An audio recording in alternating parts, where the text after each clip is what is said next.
Call to order the meeting of the Vallecitos Water District, Wednesday, August 7th at 5 o'clock.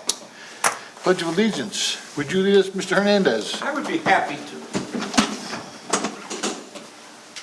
Ready, begin. I pledge allegiance to the flag of the United States of America and to the republic for which it stands, one nation, under God, indivisible, with liberty and justice for all. Thank you.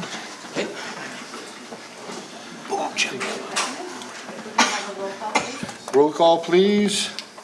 Push your magic button. President, thank you. I need a motion to adopt the agenda of the board meeting for August 7th. So moved. Second. All in favor? Aye. Unanimous? Public comment. Still coming. Have one.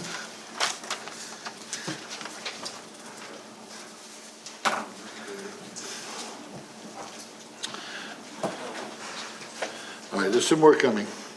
Okay, I'll read this out loud while we're waiting. Persons wishing to address a matter not on the agenda may be heard at this time. However, no action will be taken until the matter is placed on a future agenda in accordance with board policy.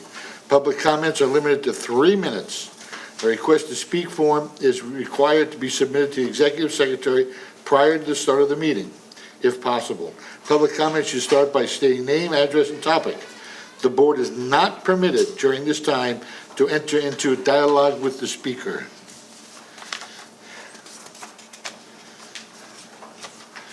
And I have one oral.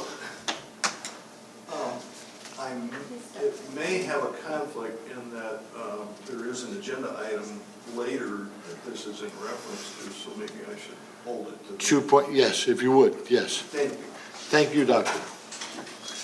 Mr. Hunsaker. Yes. On the oral, I want to correct about 3 errors, one of which is mine. At one time, I mentioned that from 2011 to 2019, the budget tripled, actually just a little over doubled. Went from $99 million to $212 to $13 million. Mistake that was not mine was that it was reported to you that the budget was almost entirely unchanged over these 8 years. But that didn't include the capital projects costs, which more than doubled. So as a consequence, there's about a 10% a year average increase. On the water quality report,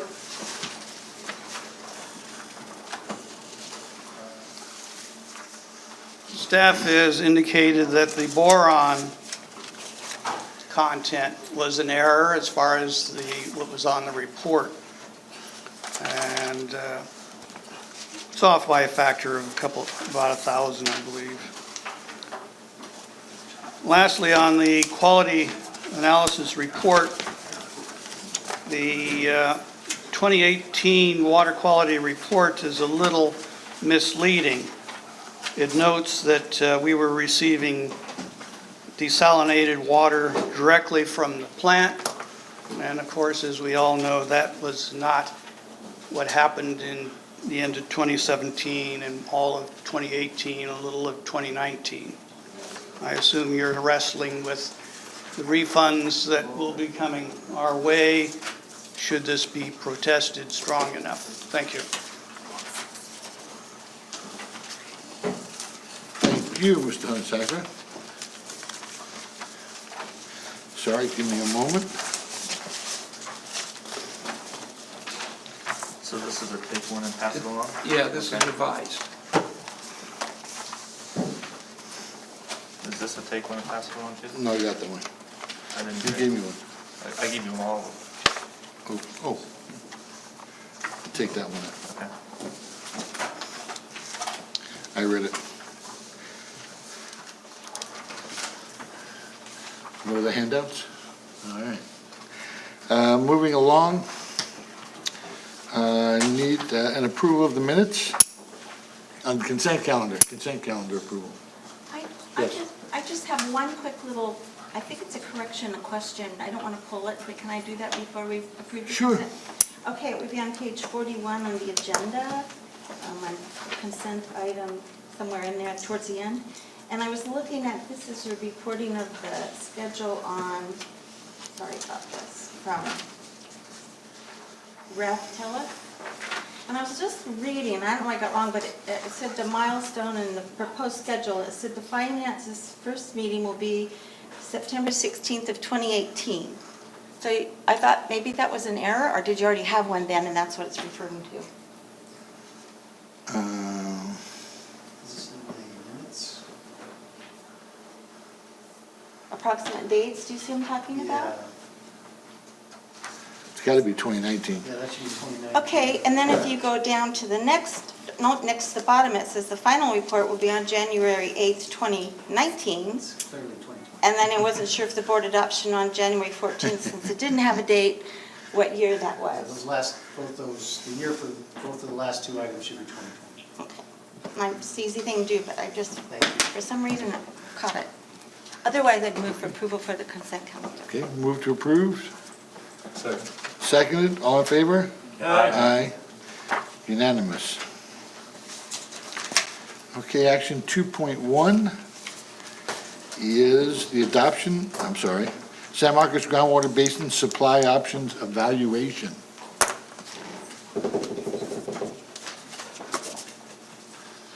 Yeah. Mr. General Manager? Yeah, Engineer Scholl will be taking that item. Good afternoon, President Martin, members of the board here.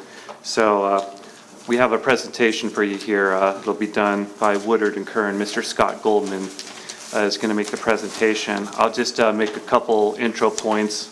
I'm not going to steal his thunder here. I'll let him speak for the data and everything, but just to let the board know, back on October 17th of 2018, the board approved a professional services agreement with Woodard and Kern in the amount of $77,590. Woodard and Kern has done the steps here, gone through the study.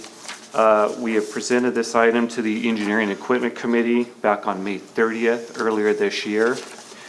The committee had a few suggestions here, which are incorporated into Mr. Goldman's presentation, and the committee has recommended that this presentation be brought before the full board. So without further ado, I will turn this over to Mr. Goldman. Thank you, Robert. Just also want to mention I have Eric Kowalski here with me in case you ask any tough questions. I have some backup.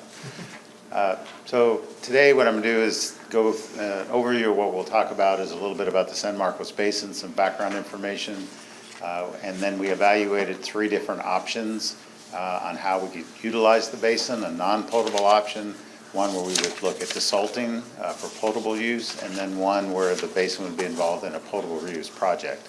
For all 3 options, we developed costs, and then we did a sensitivity. Since this analysis has all been done on sort of a desktop basis, we used existing information to conduct a feasibility study to see if it was worth going through and doing further investigation. So that was the purpose of the sensitivity, to test the assumptions that we made. And then I'll review the conclusions. So the basin, San Marcos Basin, is defined in the Department of Water Resources Bulletin 118. It's Basin 932. It's identified as 3.3 square miles. They estimate in that report about a 60-gallon-a-minute production as a maximum from the alluvium in the basin, which is fairly shallow at 175 feet. This map shows the district service boundary along with the basin as it's defined by DWR. And then we've identified a couple of sites, the Signet Armor site, which is an old industrial site, which I'm sure you're familiar with, and the Bradley landfill site. We've also identified the district's property, the headquarters building, and lift station number 1. So first thing we did is we looked at trying to estimate what is the current production in the basin. So we identified all the wells we could, working with staff, and then the staff worked with city to get as current information as we could. We identified a number of wells. What we're showing on this map is kind of the range of pumping. Some of these pumping rates are based on a pump test, which was higher. You would expect to be higher initially and then not necessarily the long-term yield. In some cases, we had some well logs on some older wells, and then we had a report from Todd that was done in 2005. So we've identified where the information came for each of these wells. And in generally, the groundwater flow is from northeast to southwest. It sort of follows San Marcos Creek. And so that's the general pattern in which the groundwater flows. So any project that was downstream of the industrial site might be a concern over a long period of time. So we just wanted to keep that in mind as we looked at it. We also looked at water quality, so we gathered up what we could find of water quality information. There was a report that we obtained, or that was provided by the city, where they did some recent well testing. And actually, the quality was a little bit better than we were expecting. We've highlighted in red where we've been over 1,000. A drinking water well, we'd want to be at least at 500. Your potable water supply is fairly good now with the desal water, so you're actually down in the 300s at times. Anything over 1,000 it would be even marginal for non-potable use. So we also looked at the basin and kind of did a water balance using mostly the Todd report. The Todd report from 2005 estimated the rainfall recharge at about 3,000 acre feet, and then what they're calling imported recharge. This would be kind of the water that gets recharged from irrigation. So water that's applied to the ground and then gets into the basin about 1,500 acre feet. And then we estimated the extraction and what we were able to account for, and there's a range of numbers there. So we estimated that the current extraction is about 10% of what the recharge is. There may be some subsurface inflow, so that's other water underground that's moving into the basin, and then there's a certain amount of outflow. So we don't really know what those numbers are, but we made it a conservative assumption that we could extract another 500 acre feet from the basin without impacting the existing groundwater production. So that was kind of one of our starting assumptions, was that a 500 acre foot production was what we evaluated as amount of water. If we didn't add anything to the basin, we should be able to pump another 500. So as I said, the three options we looked at, non-potable use, and we had three options for that. A potable desalter where we would pump the water out, we would run, and for our purpose, we assumed half of it would go through a desalter to get the quality down, suitable to around your current level of TDS. And then we looked at potable reuse, where we take wastewater, do an advanced treatment on that, inject that into the groundwater so that we could actually get more out than just the 500. And so that was our third option. And I'll walk through each one of these quickly. So the non-potable, we had the three options. One, where we were looking to serve the Palomar College, and we were able to pick up a couple other sites. So that would end up with about 118 acre feet based on the estimates we had. We looked at going up to the Twin Oaks Golf Course, and then we also looked at a third option to go down to Cal State San Marcos. So you can see the numbers here. We're in the 100 to 400 acre foot range on a non-potable project.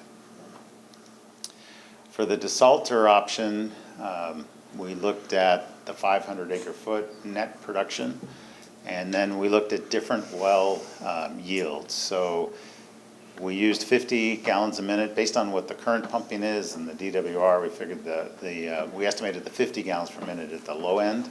100 gallons a minute might be pushing it a little bit, but there are some wells out there that seem to be doing 100 gallons a minute at times. And then we looked at 200 gallons a minute just so we had a range and a sensitivity on the cost. Then the water that would be pumped out would need to be desalted. We used the district's headquarter property for a site. So we had anywhere from 4 to 7 wells. We'd have to take half of that water, run it through a desalter, blend it, and then it would go back into the potable system. And the third option was the potable reuse option, and we looked at two things there. One is a project that's being discussed at the Encino wastewater plant, where they may take water and do a highly treated level and then pipe it over to the County Water Authority aqueduct. So the idea here is we would then pick that water up at that point and then distribute it for injection into the groundwater basin and then withdrawal. For our purposes, we used the facility layouts that were in your master plan that were considered by Black and Veatch. We also looked at a second option where you would take a metal arc effluent and treat it to a high level and bring it up to the same location. So we developed costs for all these options. These are life cycle costs. And we used $3,000 an acre foot as kind of our break point. Anything over $3,000 an acre foot we said was not feasible. And anything under $3,000 could potentially be feasible. So on this table, we grayed out everything that was over $3,000 an acre foot. And what this showed us is that for the non-potable options, the only way to get a feasible project using that guideline was to be able to get 200 gallons a minute out of a well, which is fairly optimistic considering what we see from the basins. The potable reuse option, the cost to take the wastewater and treat it to that high level and get it to the basin and all the injection wells and withdrawal, again, we were up at that 200 gallons a minute to be in the feasible range. So what that landed on is the potable desalter project at 100 gallons a minute yielded a cost of about $2,300 an acre foot, and gives us a project that is feasible and within the range of what we would expect a well might produce. So we then looked at sensitivity, and we said, okay, the 500 acre feet yield is a guess, it's our best estimate, but what if we got half of that, or what if we got double that? What does that do to the cost? The $2,300 number was no outside funding, no offsets. So we also factored that into our sensitivity, and we said, well, this project would be eligible for metropolitan rebates. So if we were able to get that, a $325 an acre foot offset, and if we could get some grant funding to offset the capital, that would potentially reduce it as well. So depending on the yield of the project and the amount of outside funding, you could be as low as $1,300 an acre foot or up as high as $3,000. So our conclusions are that the project feasibility is really dependent on the amount of extraction that you can obtain from wells and how many wells have to be constructed. But the potable desalter option appears to be feasible if we can get production at 100 gallons a minute or more. The other two options really require higher production. So our recommendations are focused on further investigation of the potable desalter option and trying to do some groundwater studies to verify or better estimate the quantity and quality of the water that would be withdrawn. And with that, I'd be happy to answer any questions, or Erica would. Directors, I have a couple. The study you did is what's known in your industry as a paper study. You didn't do any physical. We did not do any field investigations. This was all based on information that was available to us. So the next thing you would have to do is go out there and do a physical. You'd have to see if it was capable of doing 100 gallons per minute over a prolonged period of time, a week, a month, a year, to know that it was a solid, steady stream of water. Yeah, there needs to be, before you would implement a project like this, there needs to be quite a bit of underground investigation. That can be done somewhat in a stepwise fashion. So what we had identified was anywhere from $500,000 to $1 million worth of groundwater investigation. This basin's fairly shallow. Most of the wells that are out there are fairly deep. They're probably pulling from fractured groundwater, a fractured rock, which can be highly variable depending on where your well is located. So a test boring and some investigation within the district's property here at where the wells are likely to be. That's really what you need to do, is get a little more specific on the sites. And we have quite a few wells throughout the city and the area, the county. Seeing as the water district just was put together in '55, everything prior to that, a lot of well water is being used. And it's not an adjudicated basin. Correct. So there'd be a question, once you start taking that water out, people that are still using their own well water, could be problematic. So the 500 acre feet number was based on the numbers of what's going in and what's going out of the basin, and belief that we would not impact anybody that was already pumping within the basin. So that would be also part of this additional geotechnical study. We did have in our scope, although we didn't end up using it, was a water rights evaluation by an attorney to see if you had any issues and what you might need to do. Because of the numbers and wanting to get some feedback from the board, we held off on doing that work, but we do have a water rights attorney. Have you that can found do in the that. past that knocking on doors and calling with badges saying, I'm from the water company, I'm here to help you, has done you much good in people telling you whether they have a well or not? So we are working on the groundwater desalter in Leeuwenhoek Water District, and they've got a fairly significant outreach effort, and they designed their project and we've done the groundwater modeling to verify or to determine that those wells where they've located them will not impact anybody's existing pumping. And they were able to use existing wells for a lot of their sampling. They have since drilled test wells to locate where those facilities are going to be, and they're in the pilot stage on that. So you can do it. It just takes a lot of effort to make sure that you've got. Any other questions of the gentleman? Mr. Hernandez? The quality issue, couldn't we take, I saw the map and I saw the ranges of the TDS. On the quality issue, couldn't we just test those existing wells to determine specifically, or is that what was reported in your report? So we used what we had available, and there weren't a lot of samples, and there was no seasonality in these samples. So with this groundwater basin, the water quality you're going to get in a sample in May after a rainy season is going to be a lot different than you might get in October after the end of a summer when they've been pumping. If you got permission from the well owners to sample, we would certainly recommend a sampling protocol where you did quarterly on a number of samples, kind of get a seasonal estimate. So those are simple things you could do to help get a better handle on this. Go ahead. And I've been in contact with the Leeuwenhoek. They got a grant for their first wells drilling. Is that a possibility still? Erica, you looked into the funding? Yeah. The money will probably come back. Right now, that DWR pot of money for the desalination grants is out, and I can't remember if Prop 68's adding more money, but I believe, even if you don't get that grant, we should be able to find you something else. And, I heard Scott say $1 million. Is there grant money out there for that amount of money? Well, I think Aleva got a 50% Right. grant, and it might, their study, I think, was on the order of $500,000 to $1 million. Mm-hmm. yeah, and some of the feds pay about 25% for the Title 16. And are those grants, we get the grant, we have to match it? Is that traditionally how it works? Yeah. Okay. All right. I don't have any Any further other questions? questions. Okay. Director Lotharp? Scott, you mentioned further looking into brine disposal at the Encina facility. What would that look like, or what are you anticipating? So for this study, we assumed we would be discharging back to the sewer, which would then be discharged back to Encina. And the amount of brine we were looking at for this size project is very, very small. So it wouldn't have an impact on Not a significant outflow. impact, yeah. Thank you. Okay.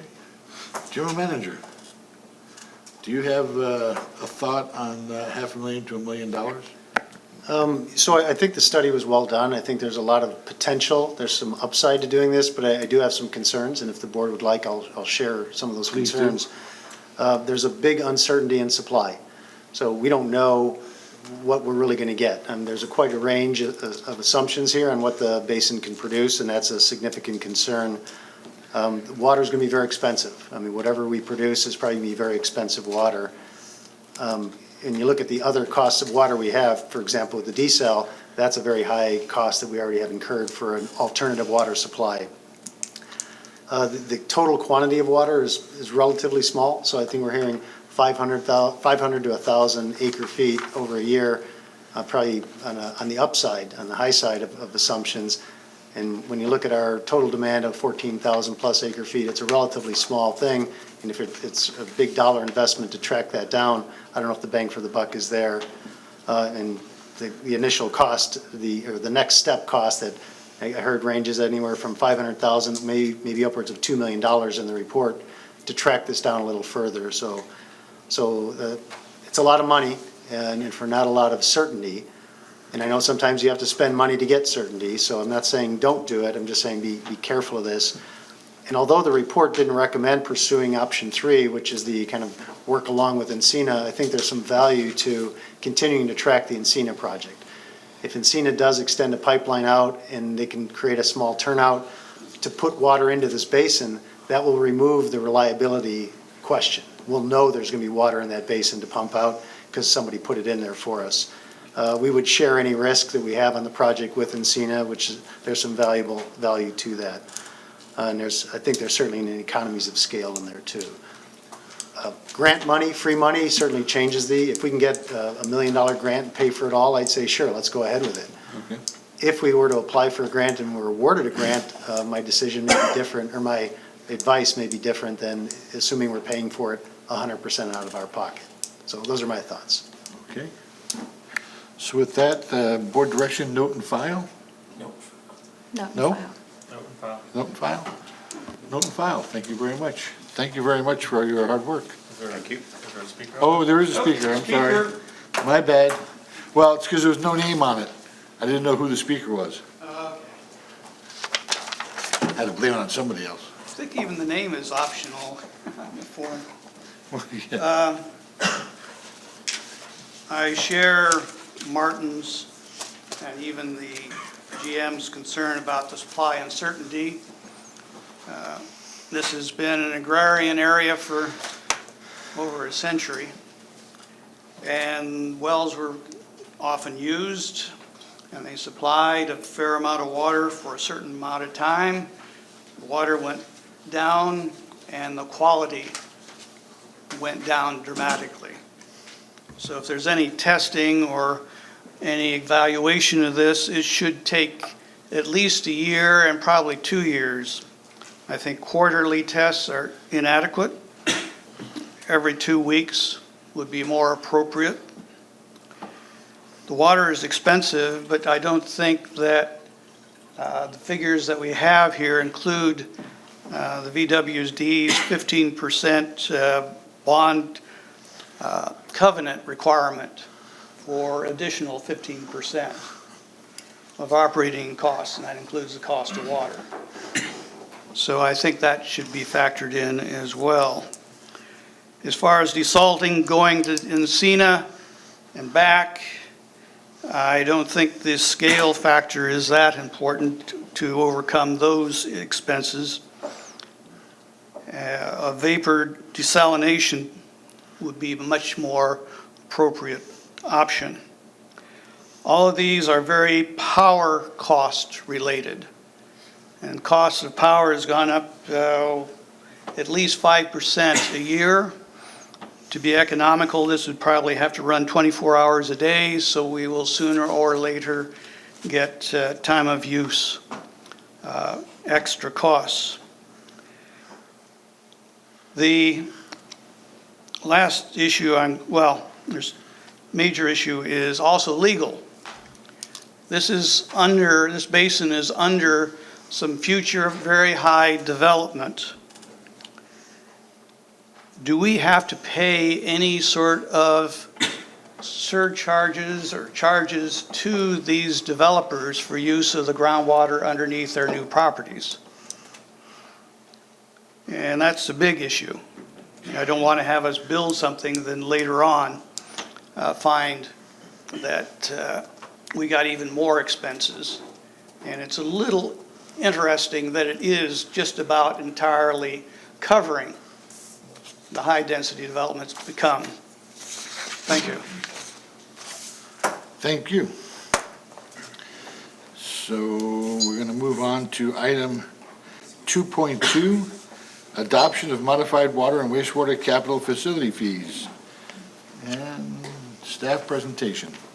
Yeah, I'll give a brief little introduction, then I'm going to turn it over to our district engineer and our finance manager. So the item in front of the board is to seek adoption or approval of water and wastewater capital facility fee increases.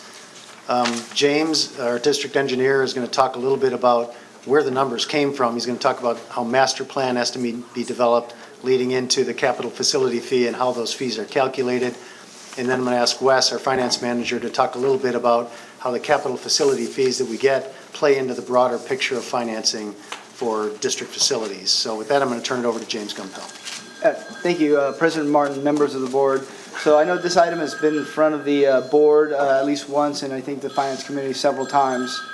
And today I'm just going to take a step back because I know we have a mixture of people in the audience and kind of explain. So at Vallecitos Water District, kind of explain where the fee comes from and how it originates and how it kind of interties with the other documents that we have. At Vallecitos Water District, we're a water and sewer agency, so we're not the county of San Diego, we're not the city of San Marcos. We don't make kind of the land use decision on what can be built on a particular site. We take that information and we have a duty to figure out how to serve and how we condition whether development or individuals if they want service on those properties. So with that, we start out with a master planning document. Now, our master plan document is a growth-only document, and I want to be clear on that because I've worked at other agencies both as a consultant and in my prior life prior to here at Vallecitos, and other agencies have master planning documents that mix growth-related projects with replacement-related projects. Our master plan document is 100% growth, so every single project that's identified in the master plan is triggered by a growth component. And the statute in which we go for is we're looking to ensure that growth properly pays for growth and there's no intermingling or basically costs associated with the growth that is burdened by our ratepayers. And that essentially is kind of the foundation of that document. Within the master plan, we have to rely, again, we're not the city. We don't make those land use decisions. So we rely on other adopted documents. First and foremost, we use SANDAG, and that's a regional agency that projects population growth. So SANDAG goes out and says, and they do it every roughly 5 years or so, they go out and say, this is going to be your population growth over the next 20 years, and they give you that in 5-year increments. So you kind of have an idea every 5 years. Sometimes they're accurate. Right now, they happen to be extremely accurate. Sometimes they're off. However, they are recognized, and it is a standard recognized process to use SANDAG in this region. The other things that we do is we go out to the cities and the counties. Now for us, we're talking the city of San Marcos, city of Vista, city of Escondido, and the city of Carlsbad, with the majority of the growth happening within the city of San Marcos, and the county of San Diego. Now the good news is this is a 2018 master plan for Vallecitos Water District, started the process back in 2014. The city of San Marcos adopted the new general plan in 2012, and the county adopted their general plan in 2011. There has been no new general plans adopted in the city or the county since then. So as far as from a land use criteria, we're up to date with our document. So we take that information from the cities and county and SANDAG, and we apply them. And the way we apply them is we actually run models. We have a GIS, a geographical information-based model. We look at every single meter. We have both water and sewer meters. So we have 22,000 accounts. We look at 5 years worth of meter data, and we have over 22 or 23 sewer meters in the system. And we cross-reference them based on the land use. So we get the land use, again, from those cities, and we can look at individual parcels that have meters on them and figure out what they're generating on sewer, using for water. And we correlate that in the model, and then we calibrate the model to make sure it's for accuracy. So at the end of all that kind of technical jargon, you end up with a list of CIP projects. So that's infrastructure required to be built.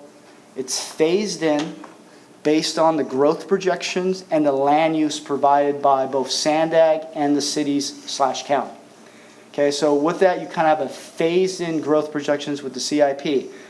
So when you get to that point, we kind of start switching gears, And we look at, okay, now, what we have these projects, and we have a certain amount of growth based on the information provided from both those agencies.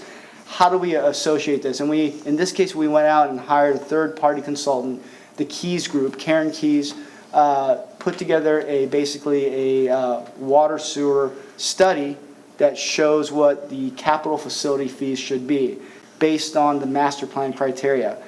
With that, we have to figure a few things out. Is not only is there the actual fee itself from the cost of infrastructure, which is provided by the master plan, but there's how are you going to finance the fee, and also when is the project going to be built. Now, luckily, most of that is based on those adopted documents, like I said, whether it's Sandag or the city of San Marcos and the other cities' actual general plans.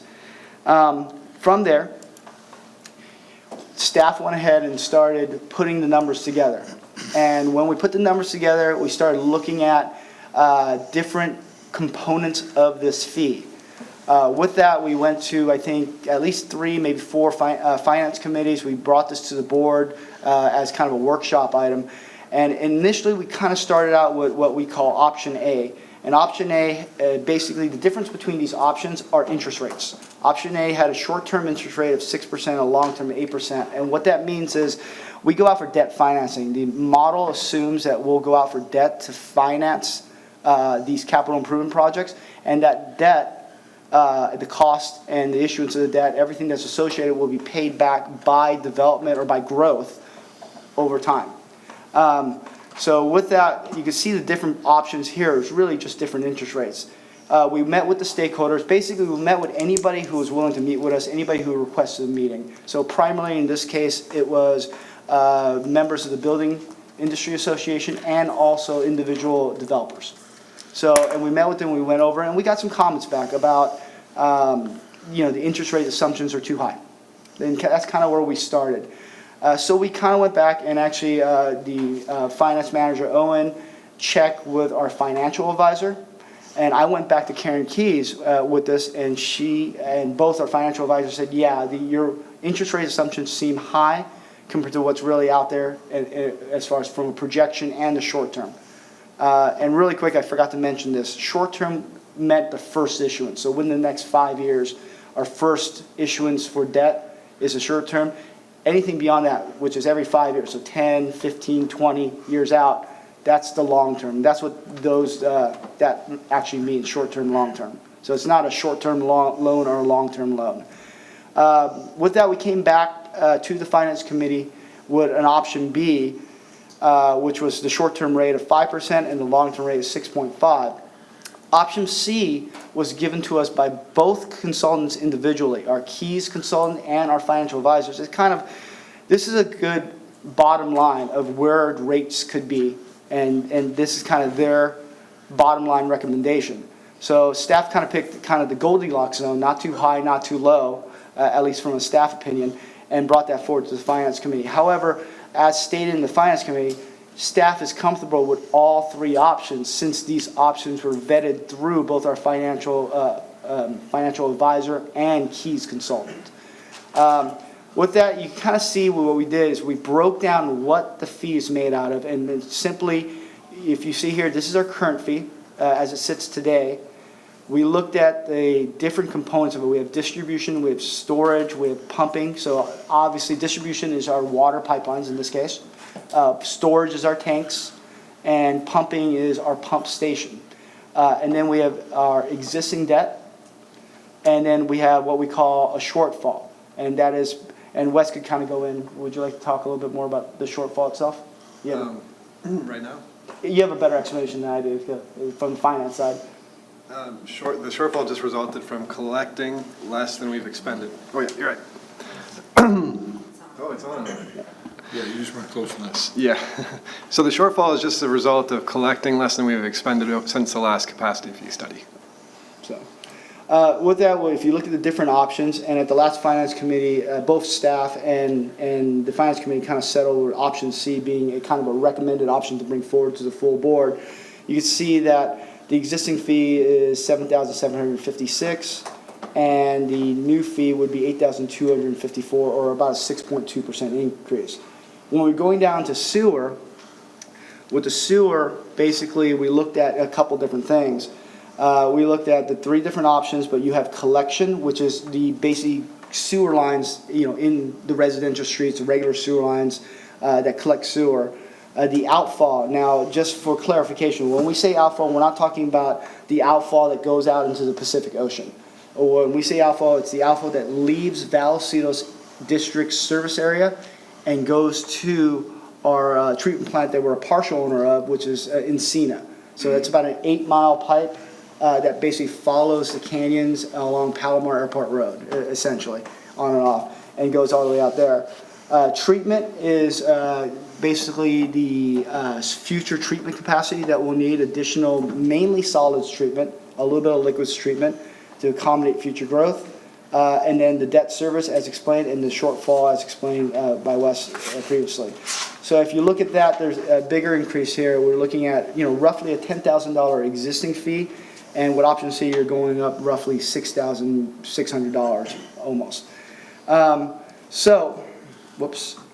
So with that, we kind of looked at several different options. We met with other stakeholders and started talking about growth rate and projections. We actually went and talked with the city, and we looked at kind of are our growth rates and what we have in the master plan realistic. With that, we looked at the city's housing element, and from 2013 to 2021, they had a housing element of about 4,200 units, or EDUs. And not all of them are built, but that's in their housing element, and they're proposing from 2021 to 2029, another 3,200 units. So together that's 7,400 units, and back in 2013, we had roughly 20,000 connections. So you're looking at 37% increase in units based on approval, not actually built, based on approvals in their housing element over a 16-year period. Then we cross-checked that with our master plan EDU assumptions, and they're realistic. Now, we also looked at the timing of the issue. So we know that some of those EDUs have not come in yet. But based on all the adopted documentation, whether it's the city housing element, the SANDAG information, or the city's general plans, they will come in. So we looked at it from okay, how does that differ? So if they come in slower, we build the facilities slower.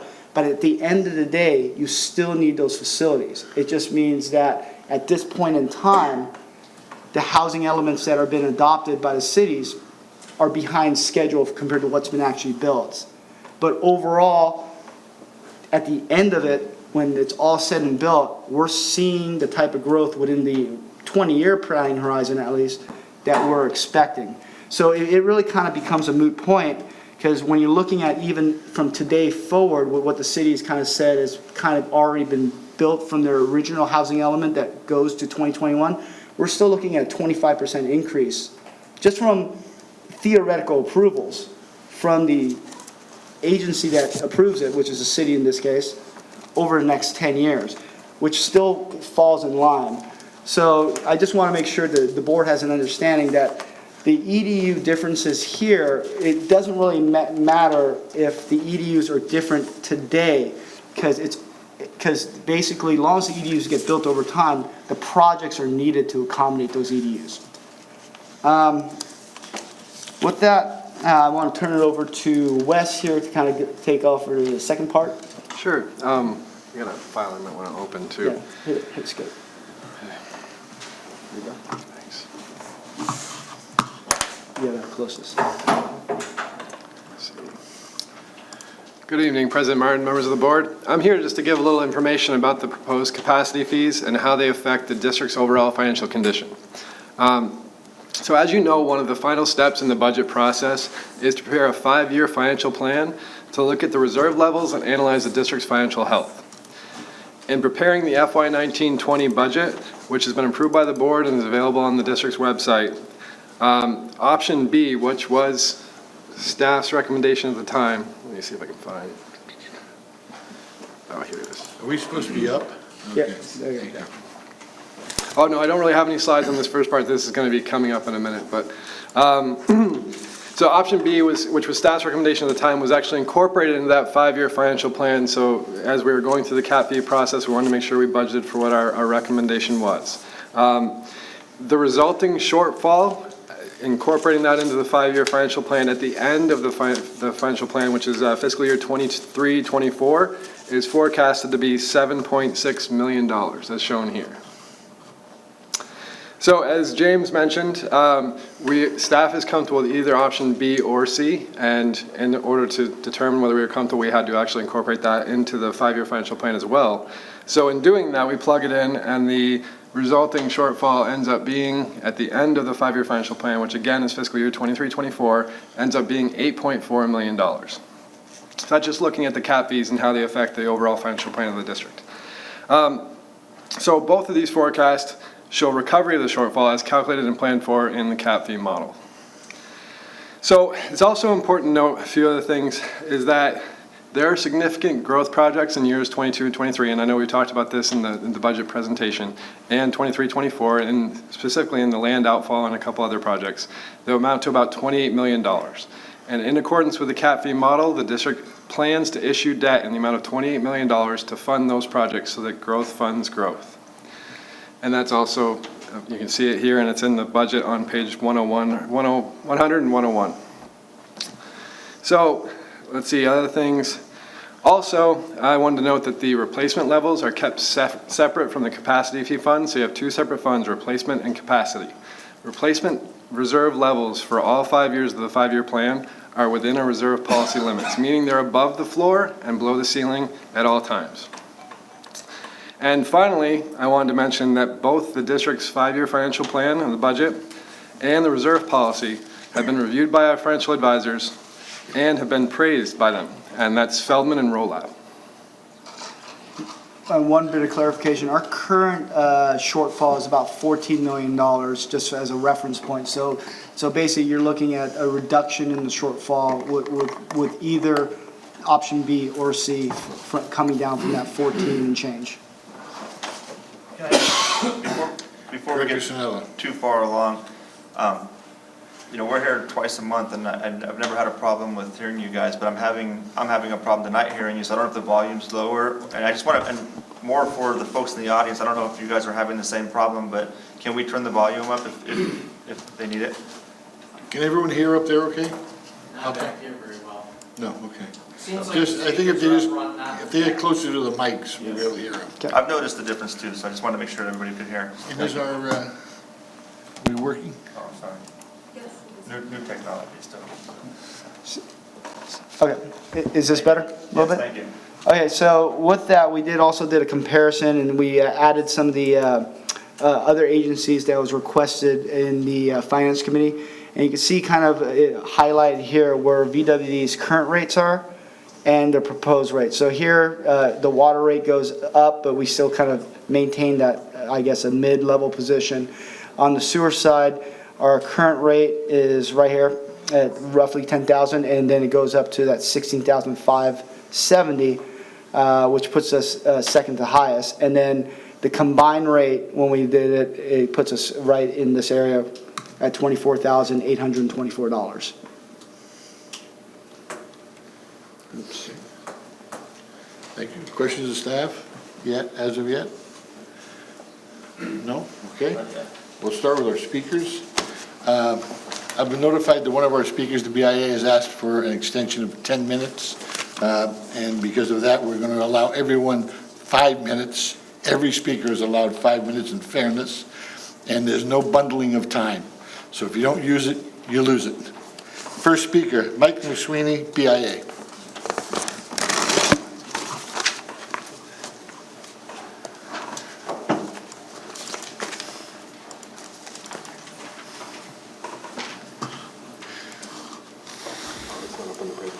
Thank you, Mr. Chairman. Michael McSweeney, Senior Public Policy Advisor at the Building Industry Association, representing 750 member companies and about 40,000 people that work in our industry. We're here tonight to ask you to postpone any adoption of new fees until your agency does a legally sufficient nexus study. I'll leave that to my colleague later to explain why to you. As you know, our state is in a housing crisis. The state is encouraging agencies such as yours to remove any impediments to new housing construction and not adding costs. Affordability is now beyond the reach of most younger residents. It's easy to blame developers, and as your former assistant general manager is a prime example of those spewing misinformation. While it appears he wants to play politics after leaving this highly paid position working for you, and he's now spreading falsehoods and misinformation to residents and ratepayers. It is proper and appropriate for organizations such as the BIA to meet with your management team and members of the community. There's nothing nefarious about this, and I commend the management for allowing the openness and transparency. This is in stark contrast to how this agency was run by the previous administration when Mr. Scaglione was part of senior management. There is no giveaway allowing a developer to defer fees until a unit is finished, as this is allowed under state law. The previous management tried to impose an excess sewer capacity fee without proper justification, and the district rescinded those fees after they were legally challenged. Again, this is not a giveaway to the development community. Mr. Scaglione's group shows you a picture of building permit activity and tries to juxtapose massive development. Not every building permit triggers capacity in your system. Since 2006, the city of San Marcos, which is 80% of your growth, has averaged approximately 400 residential units per year over those 13 years, after a spike in the early 2000s. A building permit to remodel a kitchen, re-roof a house, or an office tenant improvement doesn't impact the water or sewer system. Finally, as your former finance director, Mr. Scaglione, and previous management left you, your board, with a $17 million pension deficit. Mr. Scaglione is entitled to his opinion, but he's not entitled to his own facts. Every dollar you charge becomes part of the cost of a dwelling unit. While the developers, my members, pay you those fees get added to the cost of that dwelling unit. And in the end, those people that buy those houses finance that over 30 years, tripling the cost of what the fee is. After meeting again with staff, we have numerous unanswered questions, or the answers provided are not clearly understood by our members. The current proposed fees do not have a true nexus study. The district assumes maximum zoning density, including current properties being rehabbed, rebuilt to maximum zoning by 2013, and it provides no justification as to why that is. Per your master plan, the wastewater flows will increase from 9.6 million gallons in 2035 to 14.4 million at build-out. Using a conservative factor of 250 gallons per EDU, this equates to 19,200 units. Using a more realistic factor of 200 gallons per day, this equates to 24,000 EDUs. Where are these units going to be built beyond 2035? New homes are being built today require less water and sewer capacity because they're not using as much. But yet your modeling is based on the older homes in your district. So I would say, you know, if you're looking at miles per gallon of a car, why would you be comparing the mileage of cars built in 1967, with ones that are built in 2016? Part of your fee component is debt service for projects that have already been built. In some conversations with staff, we're told that you're at capacity, so how can debt on already built infrastructure be the responsibility of new EDUs? The lack of a proper nexus study has caused many of these unanswered questions. We would ask that you instruct the staff to hire a consultant to prepare a legally sufficient nexus study with fresh data and not rely on data that goes back to 2008. Additionally, some of the costs for CIP projects remain beyond excessively high. The market is dynamic. If your agency moves forward, you may see an even more dramatic decrease in developer fees to fund these future projects. So what we would ask for is you to postpone action tonight and look at, when you do take action, to phase these fees in so the market can adjust to this new large cost. I'm free to answer any questions if you have them. Thank you. Thank you. Scott Malloy? I ceded my time, but if I'm not allowed to do that, then I don't need to speak. Dave Lofferman?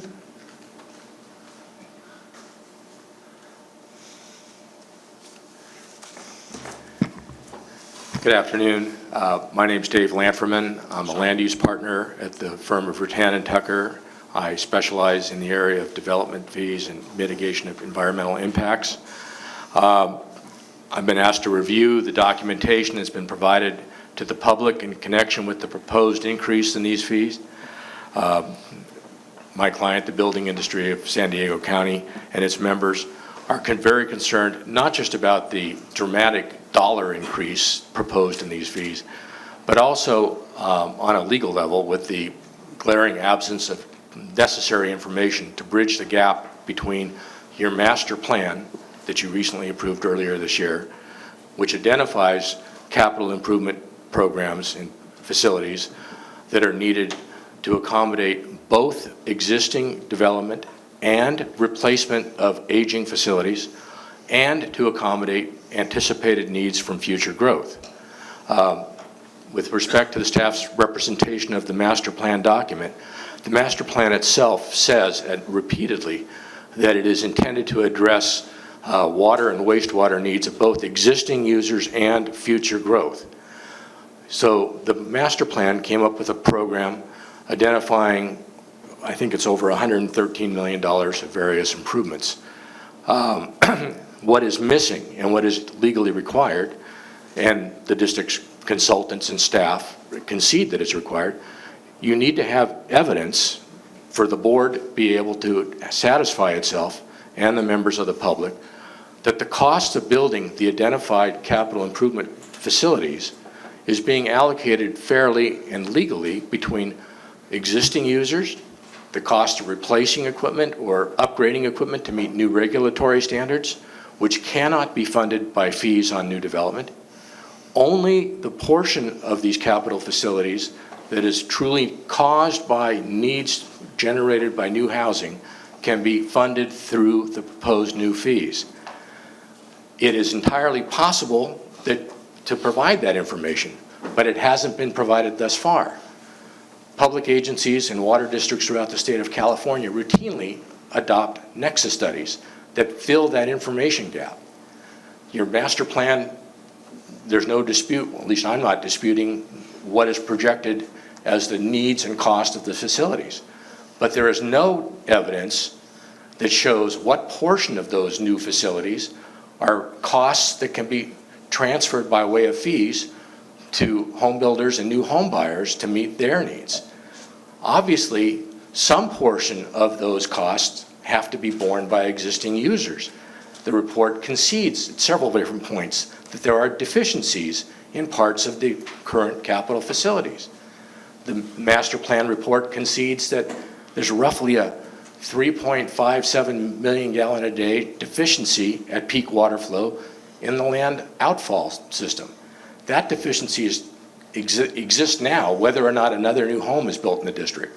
Some part of that cost of replacing or upgrading the outfall has to be shared with existing ratepayers or existing property owners or taxpayers or whoever's picking up the existing general fund portion of that. That information can be provided. There is an attempt to do so in Appendix B and C, in which terse footnotes have been added to the end of the Kesey report, but those do not describe or explain on what basis portions of these costs were shifted back and forth. Again, this should be easily fixable. Your engineer who did your master plan or another consultant who could attribute and help your staff allocate and demonstrate to the public that these costs are being fairly allocated. Again, this is not BIA complaining. This is the state legislature has written it into the government code 66013. It's in Proposition 26 approved by the voters in 2010 that a development fee has to be shown to be reasonable with relation to the overall cost of what you're building, and it has to be shown to be fairly and proportionally allocated among those who would bear the fees. That's what's missing here. And the Supreme Court recently struck down a water district's fee program over in Ventura because it was missing that second prong.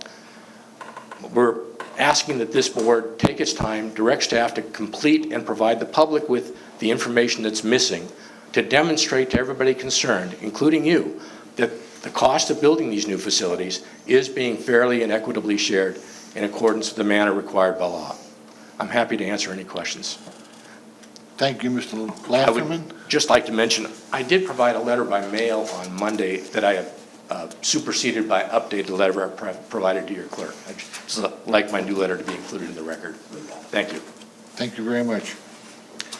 Dr. Lee Brown? Can I ask a question? Yes, certainly. This is a question I'm going to ask staff, or did you, Microphone, please. Oh, I thought it was on. Sorry. The question is, I hear words like cap fees, and then I hear development fees. And I'm wondering, are we using the same fees, or is there a difference? When we say, is there a definition? Development fees is a rather generic term that's used in a lot of contexts. When we look at it from just a water and wastewater perspective, it's capital facility fees. It's money that we collect from developers to pay for the impacts that their development has on our infrastructure. So we're still talking the same fees? It's the same thing. So when we may be a little loose with the language, but if we say development fees, we're not talking about traffic mitigation fees or anything like that. It's water and wastewater fees. And is that also true with the gentleman who just spoke? You used the word development fees. Are you talking development fees that are different, or are you talking about capital fees? I'm sorry, I'm confused. I agree with the district manager that development impact fees is the umbrella term, and that the capital facility fees for water and wastewater facilities here are a subset of that.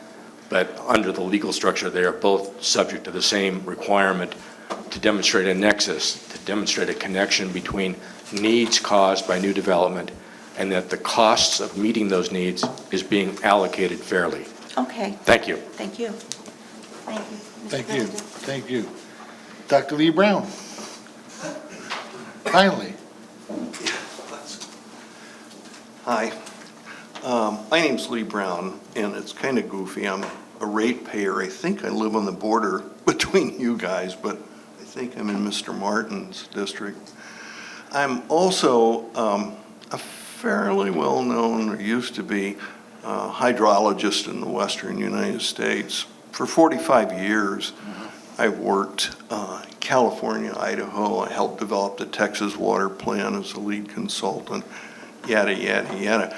Not here to pump my own wares. I gave you a one-page handout, absent the 9 pages of research publications. Some of you I know. James came over to speak to my class at the University. Glenn I met at one of the County Water Authority functions, I think. First off, I'll give you the substance of my comments in half a second. I am no longer associated with California State University at San Marcos. As most of you might know, I ran that program along with Alan Stiles for years. I was the coordinator there and helped a number of people at this water district, plus all of the others in San Diego County. That's where I met Tom Scaglione. And frankly, I'd like to say a few words about him, as at least in my relationship with him. I always found him to be accurate in data assessment. I found him to be sensitive to student needs who were usually mid-level water managers themselves in the county. He was just a peach, you know. He helped out in a lot of ways. There were 6 of them on the faculty, and we ran a whole bunch of different things. I am before you because I will be appearing before you a little more frequently. I've tried to stay at submarine periscope depths for the last 9 years. Before that, I lived 20 years in Idaho and only recently moved back to San Diego, and kind of was on the way of edging out of water affairs. But in this little brouhaha, I've been asked to kind of come in as a consultant, not an attorney, not an advocate, but as a scientist and one who's worked with hundreds of water districts to look at some of the data, some of the reports, some of the allegations, and to give the association that Tom has started some kind of report and a heads up from where I sit. So I Thank you very kindly. I will probably be back if you have questions on what I have to say, and that's about it for me. Any questions? Thank you, Dr. Brown. Thank you. And I've seen you speak at the university. I've seen you speak at the university a couple of times. Oh, well. Excellent. Thank you. That was another life. The next speaker, Mr. Paul Malone. I was also going to request that you allow me to cede my time, but that's overtaken that, so thank you. Okay. Mr. Jim Simmons.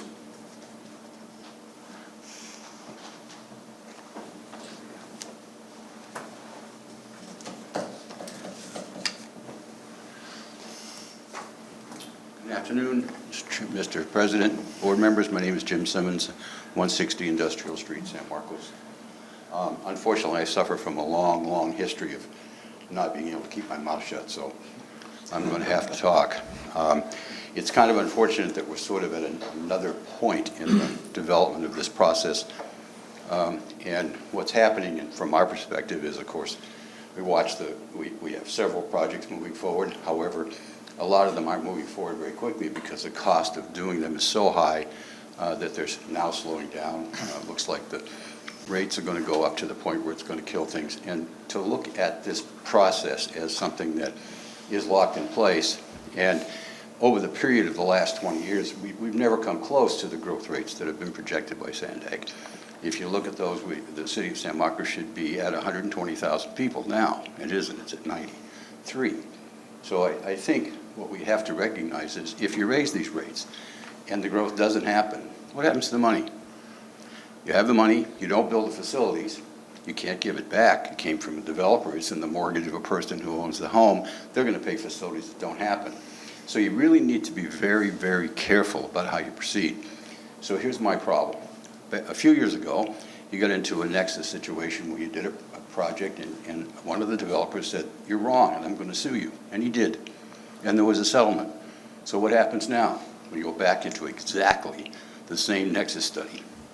We update it, put a new date on it. It's the same study. It was rejected then, and it's going to get rejected again.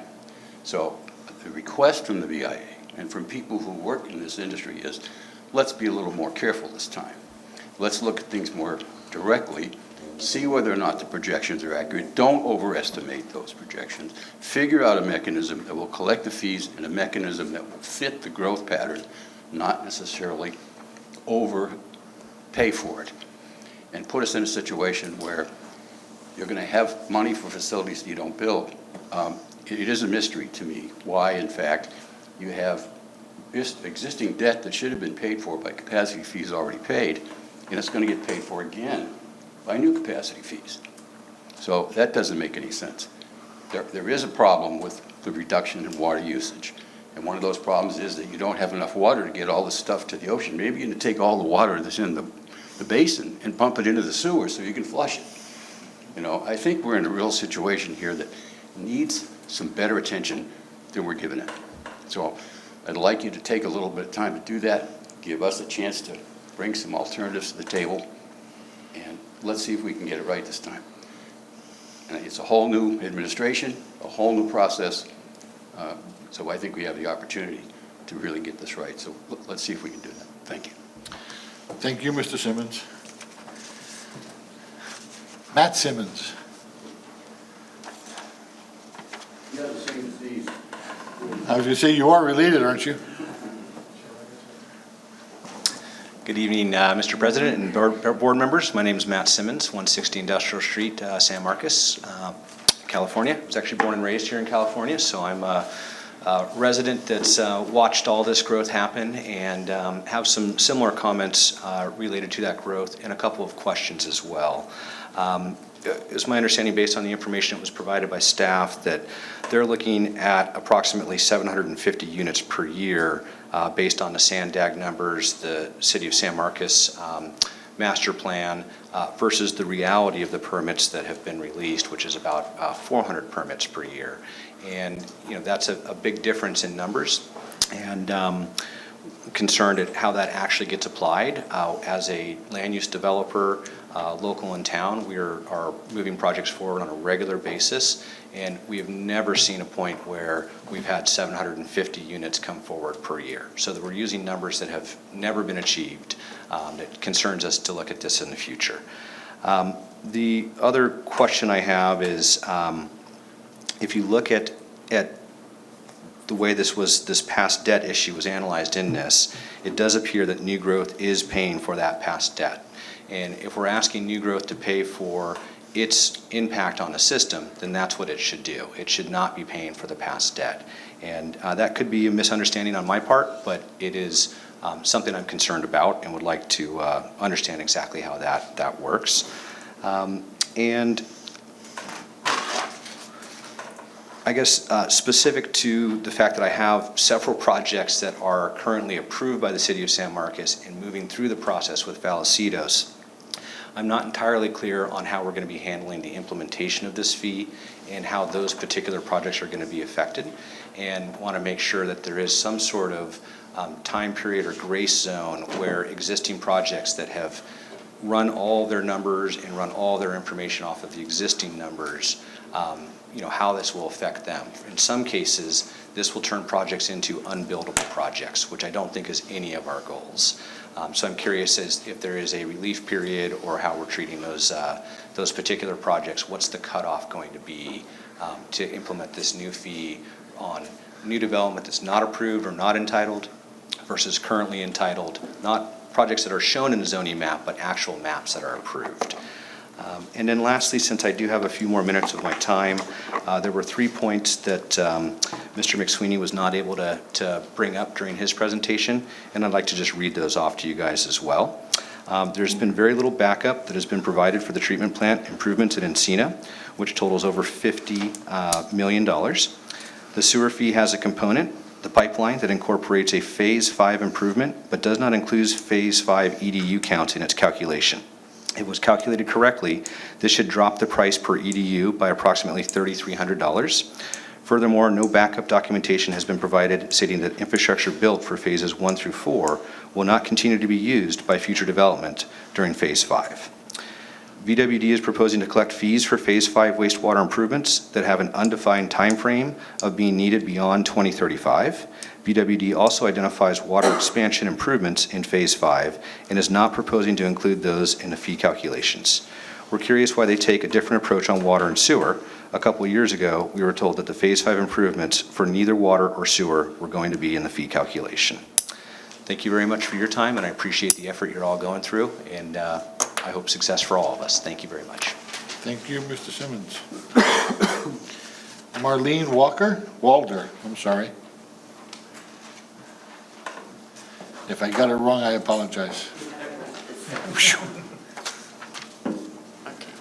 My name's Marlene Walder, and I'm but I am a resident of San Marcos, have been since the 80s, early 80s, have had different places, and I can recall one place where I had land and a nursery, and I was hooked up to the city's water line, but if houses came in, they were going to charge a minimum of $5,000 for me to move my water line down the road. Back then, that was a lot of money in 1987, I think. It was because the water line that was existing would not hold the number of houses that were to be built in the future. They did come in the future. The gentleman who bought my property, I guess, couldn't afford it, and he never put in a new water meter on the other line, and the nursery is now defunct also. My big thing as a ratepayer, I'm neither for nor against the rates, so that has not to do with what I'm seeing. The general plan is being updated now for City of San Marcos. They're talking about reaching their capacity in the next 2-3 years of building out the city, a major build out, hopefully with a lot of low-income housing. What I perceive for the future is not what city planners seem to see. We're having more and more families double up, move in. I live in a mobile home park. It was supposed to be 2 people per mobile home per space. They were built originally single wides. They've now become double and triple wide. They rent out rooms, which they're not supposed to in my park. They have 4 and 5 people. In one, there's 7 people living in the mobile home now, which means excessive use of city sewer lines. The infrastructure of our mobile park has not been upgraded. Outside, I don't know how much you've done in upgrading, but I've been in other cities in the past where the upgrading didn't get done, and then it's turned back to all the homeowners who are there. We have to think of if we have no more houses, how are we dividing up all the expenses to everyone in a good, equitable manner? Houses are going to be higher density. The people cannot afford $500,000 and be called low income. The houses are being built with 800 square feet, not the 1,200 square feet, which mine is, for 2 people.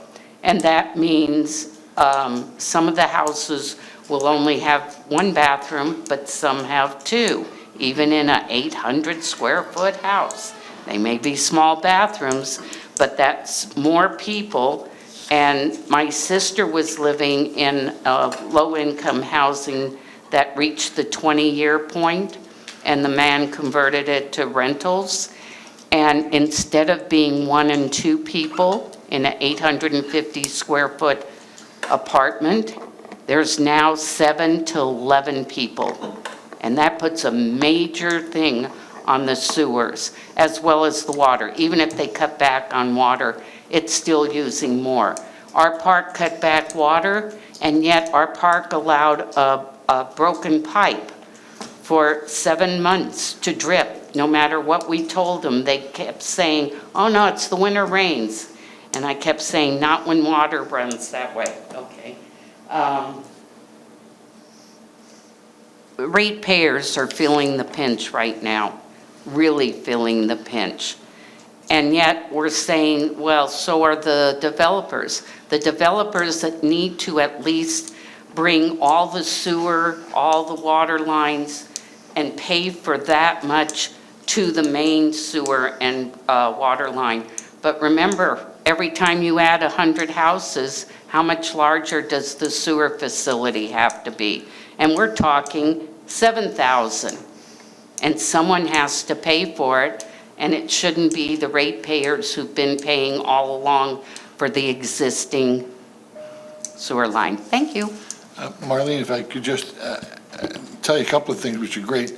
The GPAC committee, which is the General Plan Committee, is meeting, its next meeting is in September at City Hall.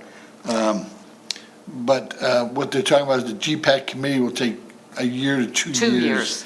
Not to build, but to come up with the final plan for the master plan, so. Right, but they'll that be coming. master plan in the 80s was one thing, and it's definitely not the same thing today. Right, it's gonna be increased density, yeah. But I used to go to the meetings back then, and property where I did live, we were half-acre parcels, and they allowed someone to put 5 houses on an acre. Thank you very much. Thank you for your input, and if you can make that meeting in September, the committee would love to hear you. Okay, thank you. Thank you very much for coming. Mr. Hunsaker.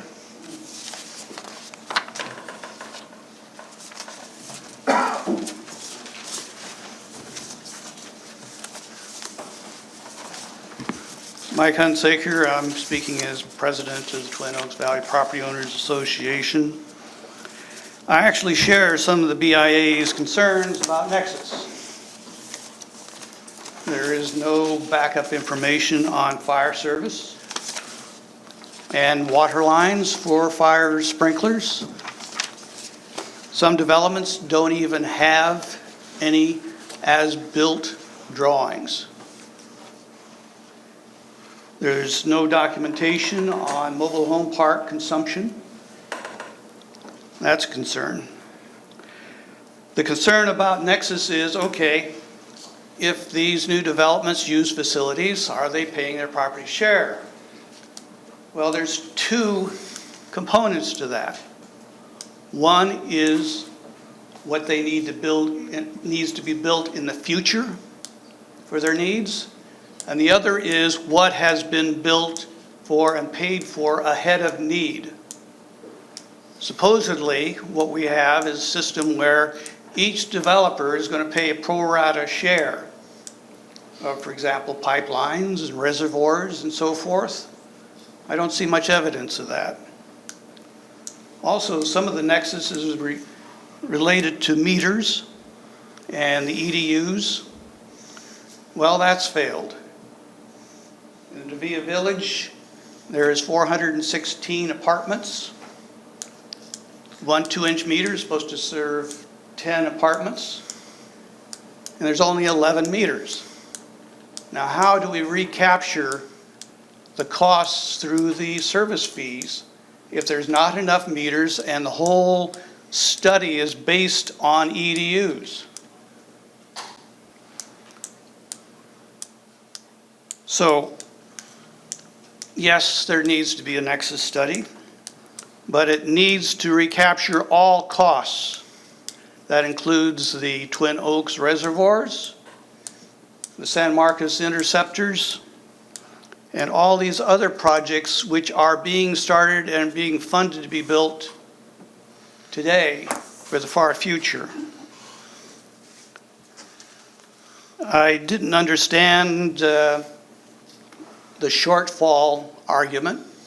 I think that needs to be presented carefully. I think the proposed fees being compared to existing fees, well, these people are going to have to increase their fees as well. So what are they proposing? Or why should that even be considered as a comparison at this point? Now, during the meetings, I heard one thing that really disturbed me on the finances. It says, well, we're going to do capacity fee adjustments annually. So if there's any increase, we have to go through at least a 60-day notice to the public. But there was an afterthought that if the costs go down, the staff can do that right away on their own volition. Now, how is that legal under 218, since we've got to be data driven and public notice given? Is it the policy to cut fees without notice to the public at any point in time? Do you cut fees because it's Wednesday? Or because a developer comes in and says, well, I'm going to use a lot less water, I promise. Well, your own studies have shown that is a very passing advantage. So, what's the nexus? Why aren't we charging enough? Why are we only looking forward when we are ignoring what people have invested for the future already and should be recompensed? Thank you. Thank you. Director Snella? Yeah, just a comment. I think Mike might be mistaken. As the chairman of the Finance Committee, I led that meeting that Mike's discussing. What he's talking about, and correct me if I'm wrong, General Manager Prum, but what we were talking about specifically was looking at the interest rates and where they are on an annual basis. And perhaps coming back to the board, depending on, we just don't know. Interest rates went down today. They went down last week.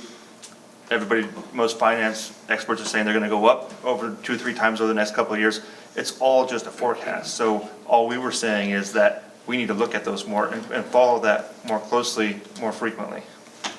No, I Mr. just wanted Hunsaker. to mention, No, Mr. Hunsaker, your time is up. well, Time is I up. stopped, it was a little short. We'll be at the next I just meeting. want to note that in Next the meeting, minutes, Mr. Hunsaker. they can go down, period. Yeah. Did I capture that correctly? Yeah, you captured it correctly. And if I can just comment on one thing, he said we shouldn't be just looking forward, we should be looking back. That's exactly one of the line items in there that's included in the proposed cap fee is the debt service for projects that have already been built. Okay, we have one more speaker, Tom Scaglione.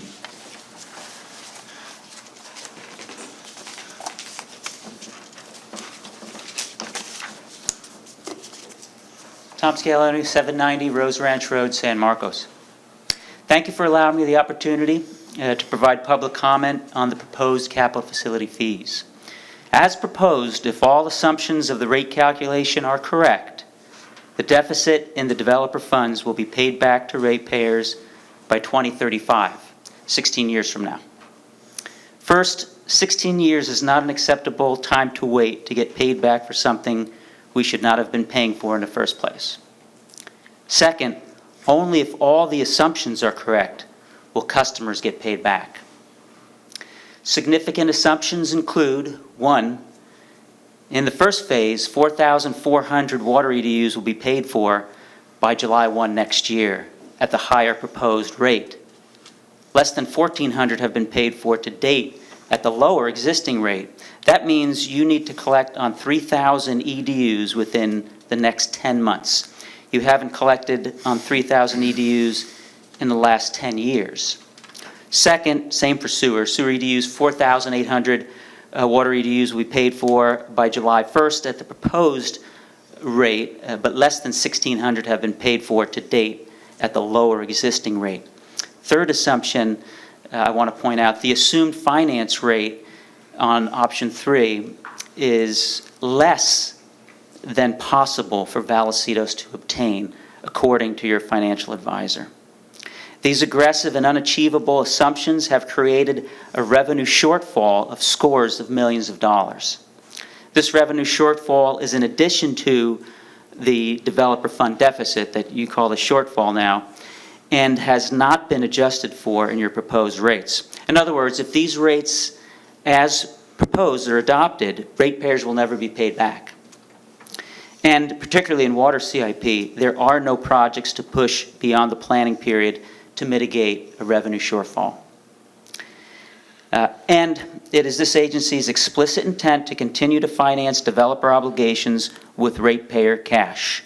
There's been no reimbursement resolutions adopted at during the budget process. That is intent not to debt finance. I sent a letter to you on May 28th in anticipation of the public hearing then scheduled for June 5th, detailing and supporting deficiencies in the rate calculations. The public hearing was postponed. My letter was not responded to while meetings were held in private with developers, and you were, quote, in constant communication with the BIA, end quote. As unwilling creditors, we ratepayers are stakeholders, but were excluded from private meetings with developers that resulted in a reduction of the proposed rates that before the reduction were not sufficient to pay back ratepayers. We ratepayers do not receive a benefit for the money we pay toward developer obligations. Money that we ratepayers pay toward developer obligations is not a cost of service. Please make the adjustments suggested in my May 28th letter to you. I have a copy of that letter for the record and a copy of my comments for the record as well. Thank you. Thank you, Mr. Scaglione. Have any questions by any members? I have a suggestion. Go right ahead. Go ahead. Well, I have a suggestion. If you want me to make it, I will. Sure, go ahead. Due to some comments that were made today, and as well as some this evening at this meeting, we had a pre-board meeting, a closed session meeting, where we asked our attorney some questions as well. And based on that, we'd like to continue this meeting to date certain. I wrote it down, I know I did. Date certain, the 29th of this month. No, October.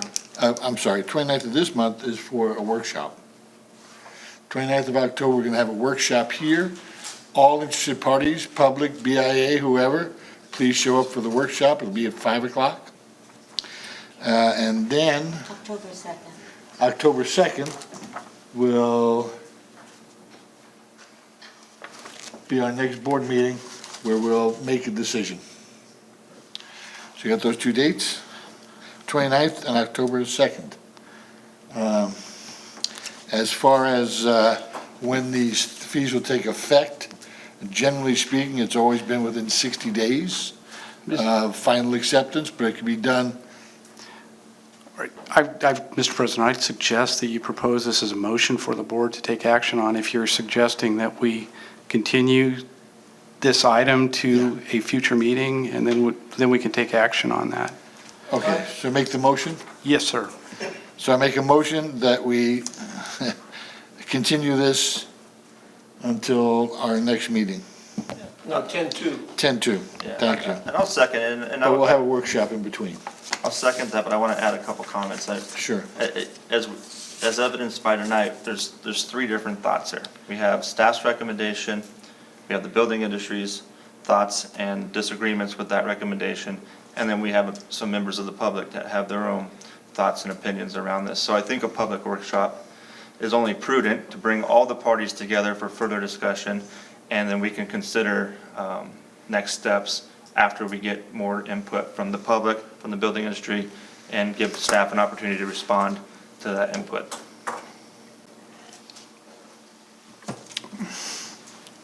So was there a first and a second? All, roll call or aye? You can do on this. Press your fingers. You can do, Okay, there we go. Everybody's in?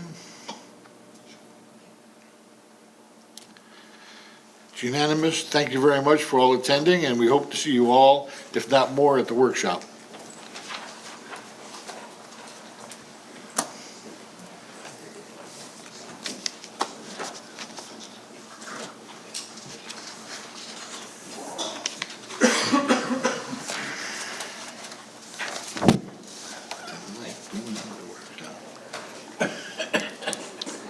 All right, our meeting continues.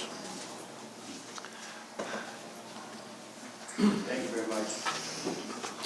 Thank you all, thank you all. 2.3, adoption of ordinance establishing administrative charges to recover indirect costs for fiscal year 1920. Yeah, this is an item that we bring forward to the board every year, and Finance Manager Owen is going to walk the board through this item.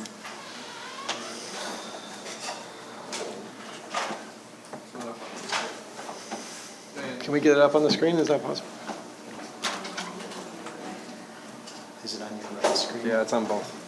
Here we go.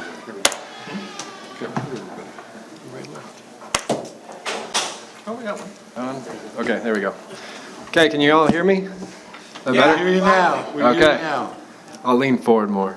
Okay, for the sake of time, because I know it's been a long meeting already, I'll keep this as short as I possibly can, but if you have any questions for me before, during, or after, just let me know, okay? As General Manager Pruitt mentioned, this is an item that's brought to the board every year to approve the overhead rate, the ordinance for the overhead rate, and we're using a consistent methodology as in the previous year, and that methodology is the budgeted indirect costs plus employee benefits over the direct labor costs. So, based on the FY 19-20 budget, this is the calculation for the current year, and this was included in your board packet with all the details for the indirect and direct costs, and also the change from the prior year to the current year.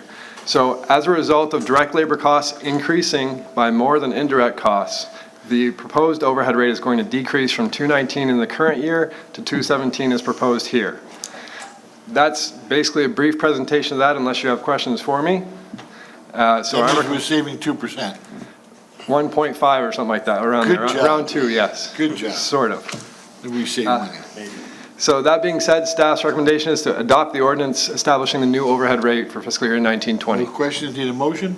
Move to approve. Second. All in favor? Aye. I believe it's an ordinance and requires a roll call. Is that a resolution? There is an ordinance with this, and we do need to have a vote. Okay. So let's start the vote, please.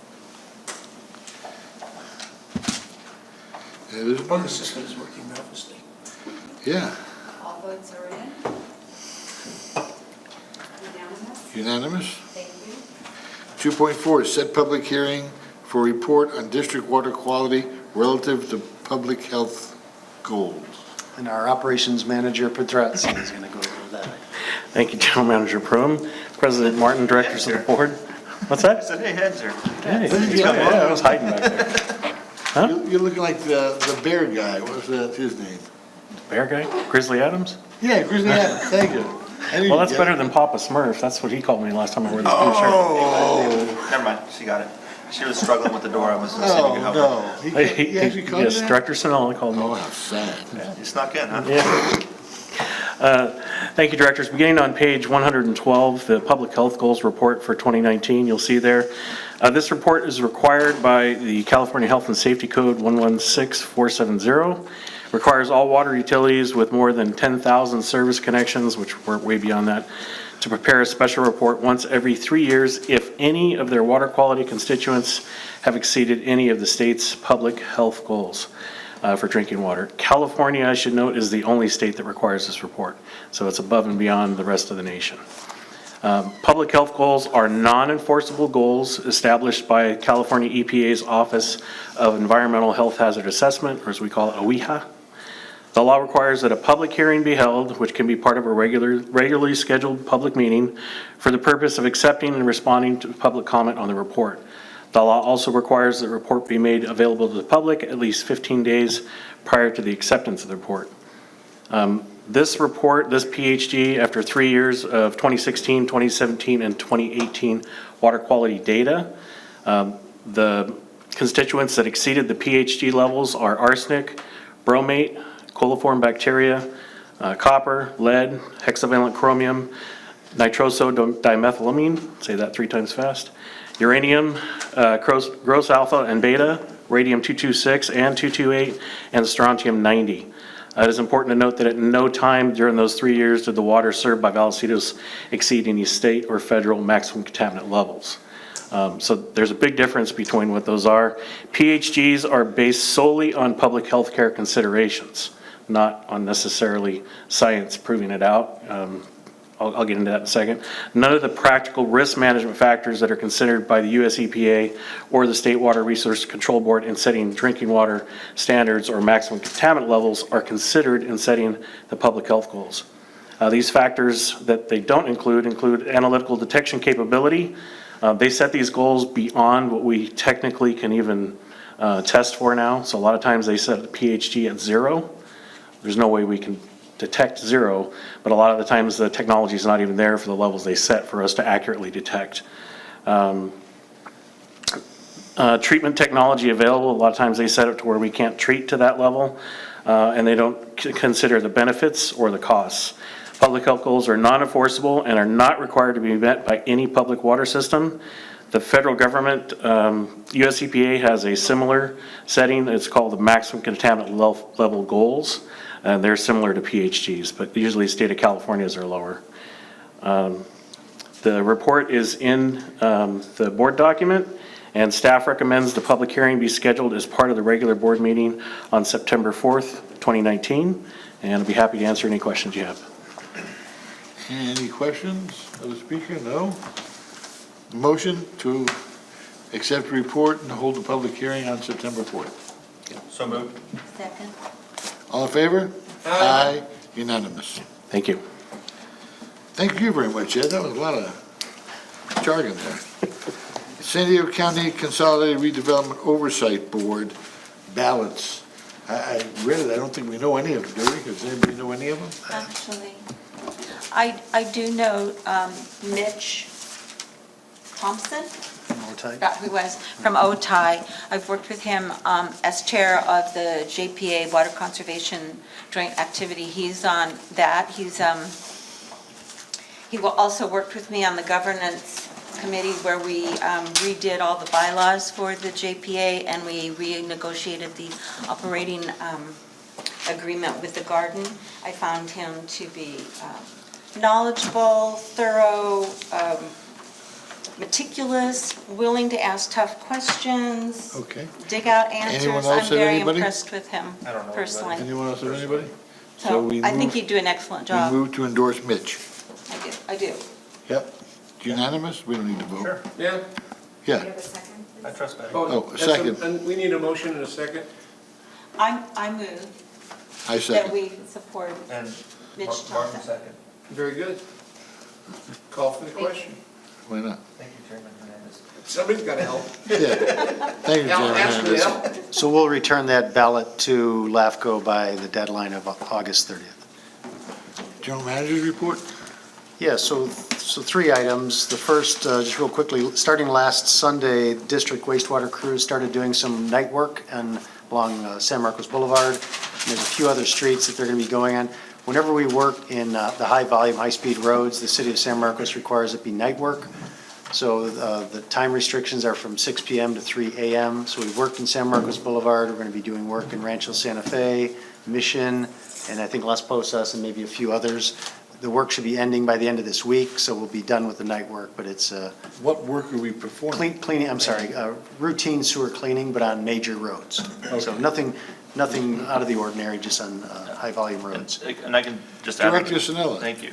I know you looked at Jim for him to do it. No, I know, first, but he wasn't reacting fast enough. So Sunday night, I don't know, 7 o'clock or so, I had to make a run up to the grocery store. Albertsons near my neighborhood, and I come out of the neighborhood and there's, I don't know, half a dozen Vallecitos trucks with their lights on, they're closing the lane down, there's two of the Vector trucks, I call them pumper trucks, but Vector trucks, and so of course I'm like, oh my gosh, there's something big going on, so I text Glenn, and to Glenn's credit, he actually got in his car and drove out there to see what was going on, and so it was, and I'll say, by the time I come back out of the grocery store, they were already wrapping things up and moving on to the next location, so it's really quick and clean. Well, didn't you see Ed there in his blue shirt? No, Ed was probably Ed doesn't do still on the nights, beach huh? or something. I was hiding out at Starbucks. Yeah. Great. So, second item, the board's aware that Fallbrook and Rainbow have expressed their desire to de-annex from the San Diego County Water Authority service area. Recently received an email from the interim general manager, Sandy Curl, to all the general managers of the member agencies, expressing what the cost impacts to those remaining member agencies may be. So I can share that information with the board real quickly. They performed what they're admitting, the Water Authority performed what they're admitting is a worst-case analysis, which means that Fallbrook and Rainbow don't pay any type of an exit tax. So all the costs for the facilities that were built to support all the member agencies, including them, are now borne by the remaining agencies.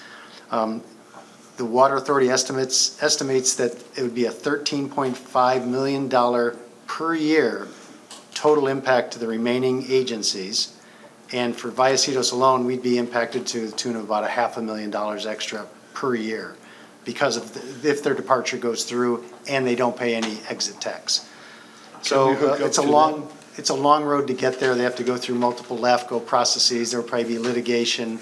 I just want to let the board know early on that Fallbrook and Rainbow leaving doesn't mean that we won't be impacted. We probably will to some extent, so.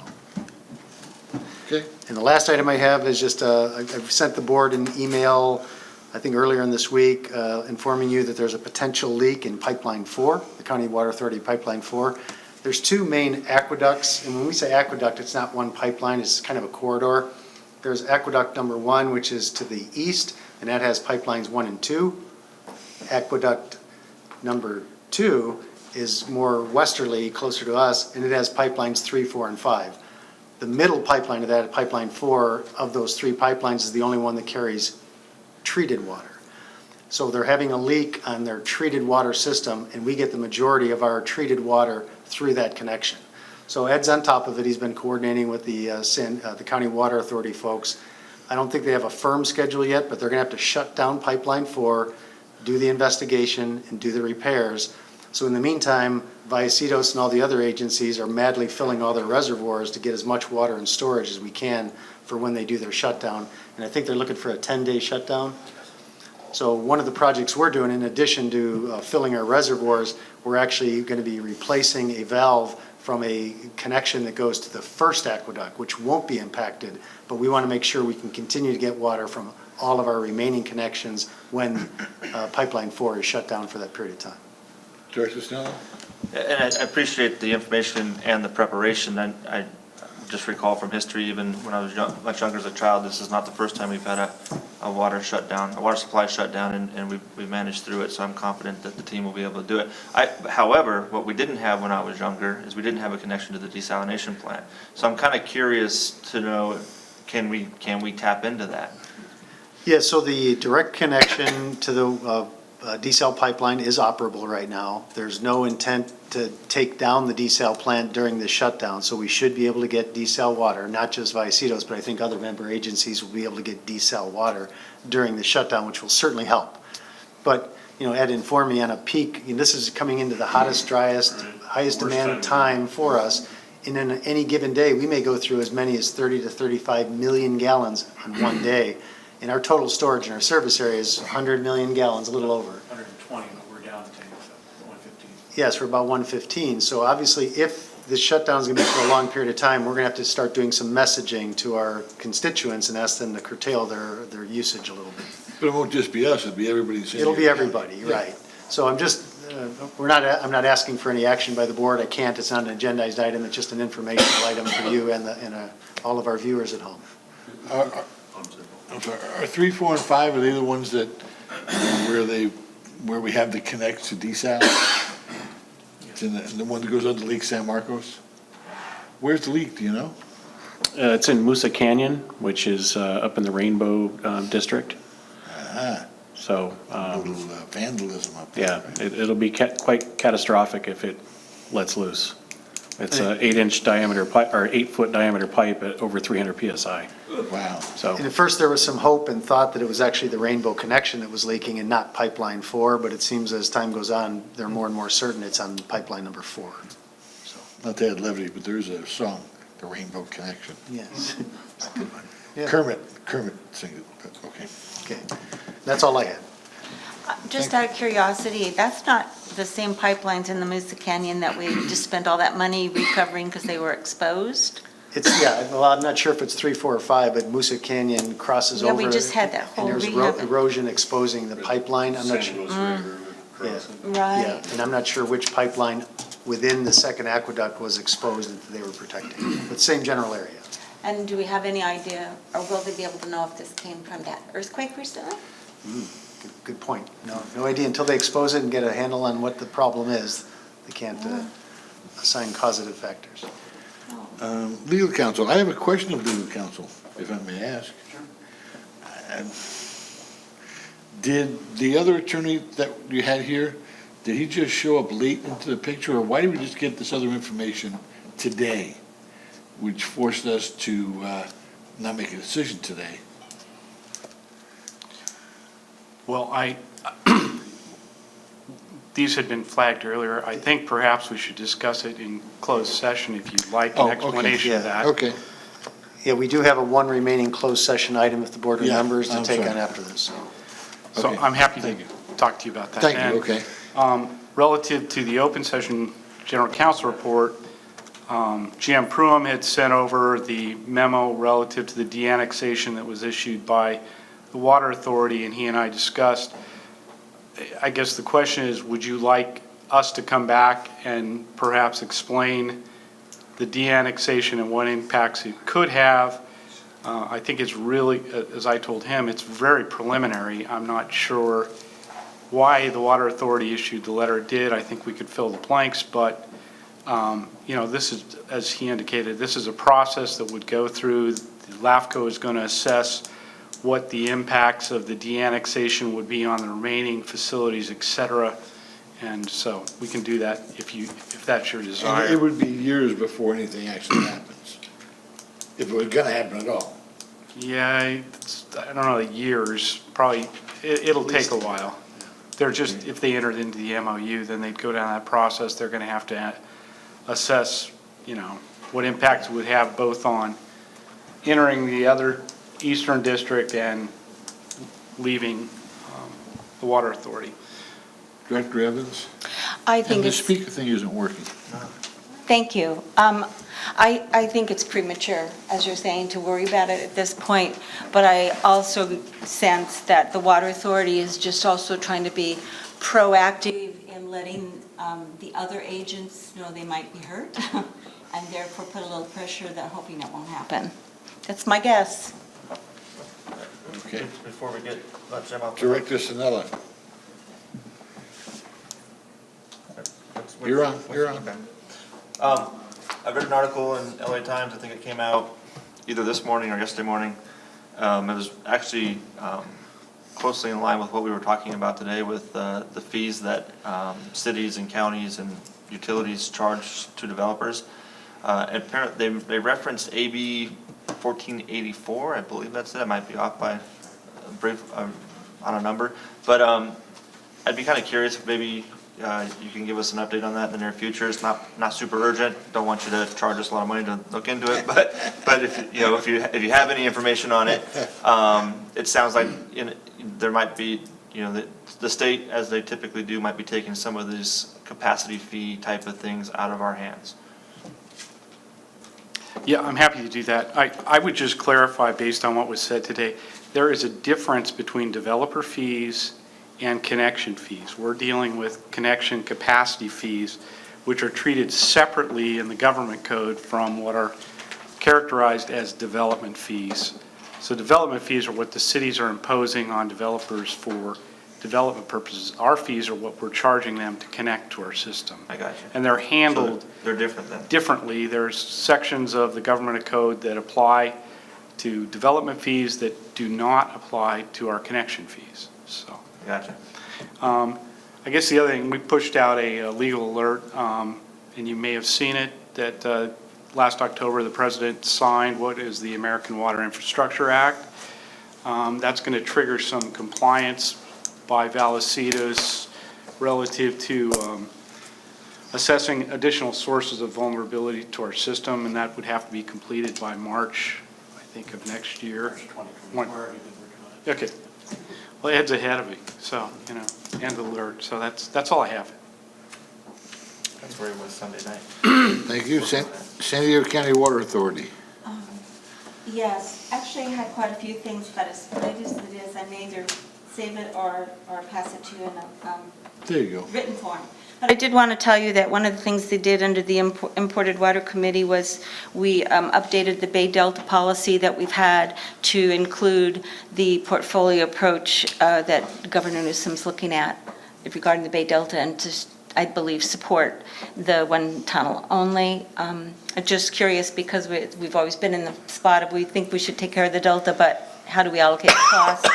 And this new approach, I think, is putting some spotlight on Southern California as a portfolio way of approaching diversity, and they would like to be part of that action and get involved with the governor more than we did before. So that was important. I also thought in the process that part of that comes with the new conveyance system they're talking about, and that was, approved to be done. And one of the things that was at this meeting, they awarded a not to exceed $1.9 million contract to Black & Veatch to implement the first scope of work for this system, and it will now include these 3 possible routes. And at some point, I do think a presentation from Dan Danham or Sandy would be a very useful to us.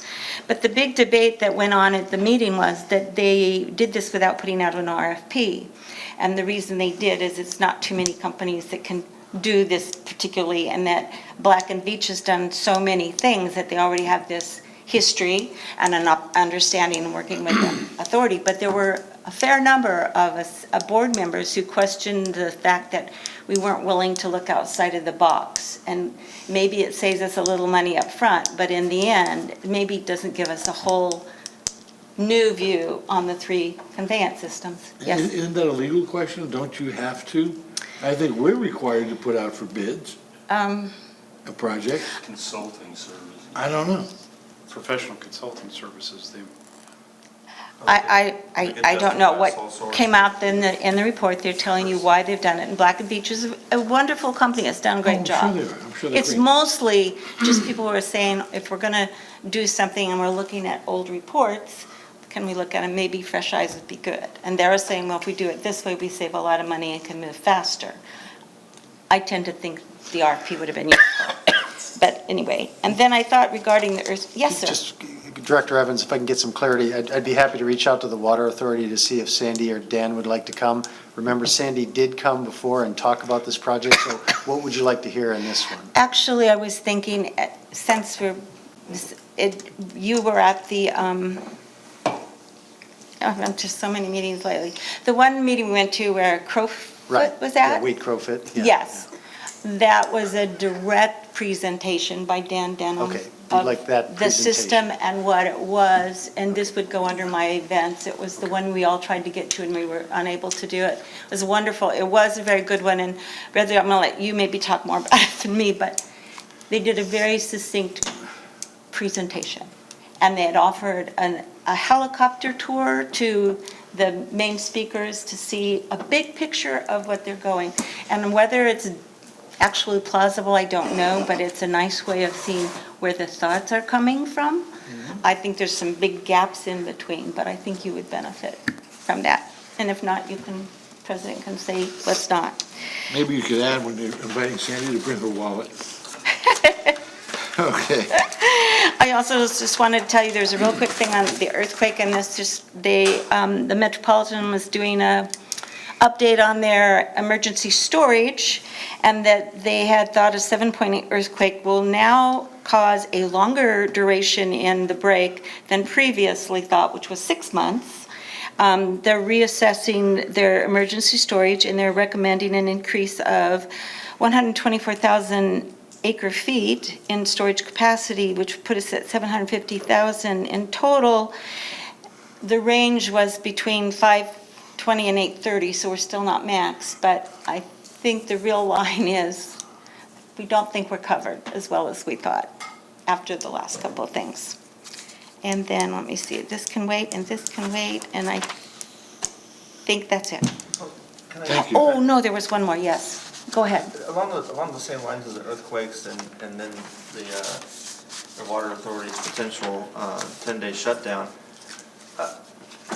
one of the big selling points about desalination was that it would give us a local supply, and I think, and we'd be able to draw upon it should there be a major earthquake, right?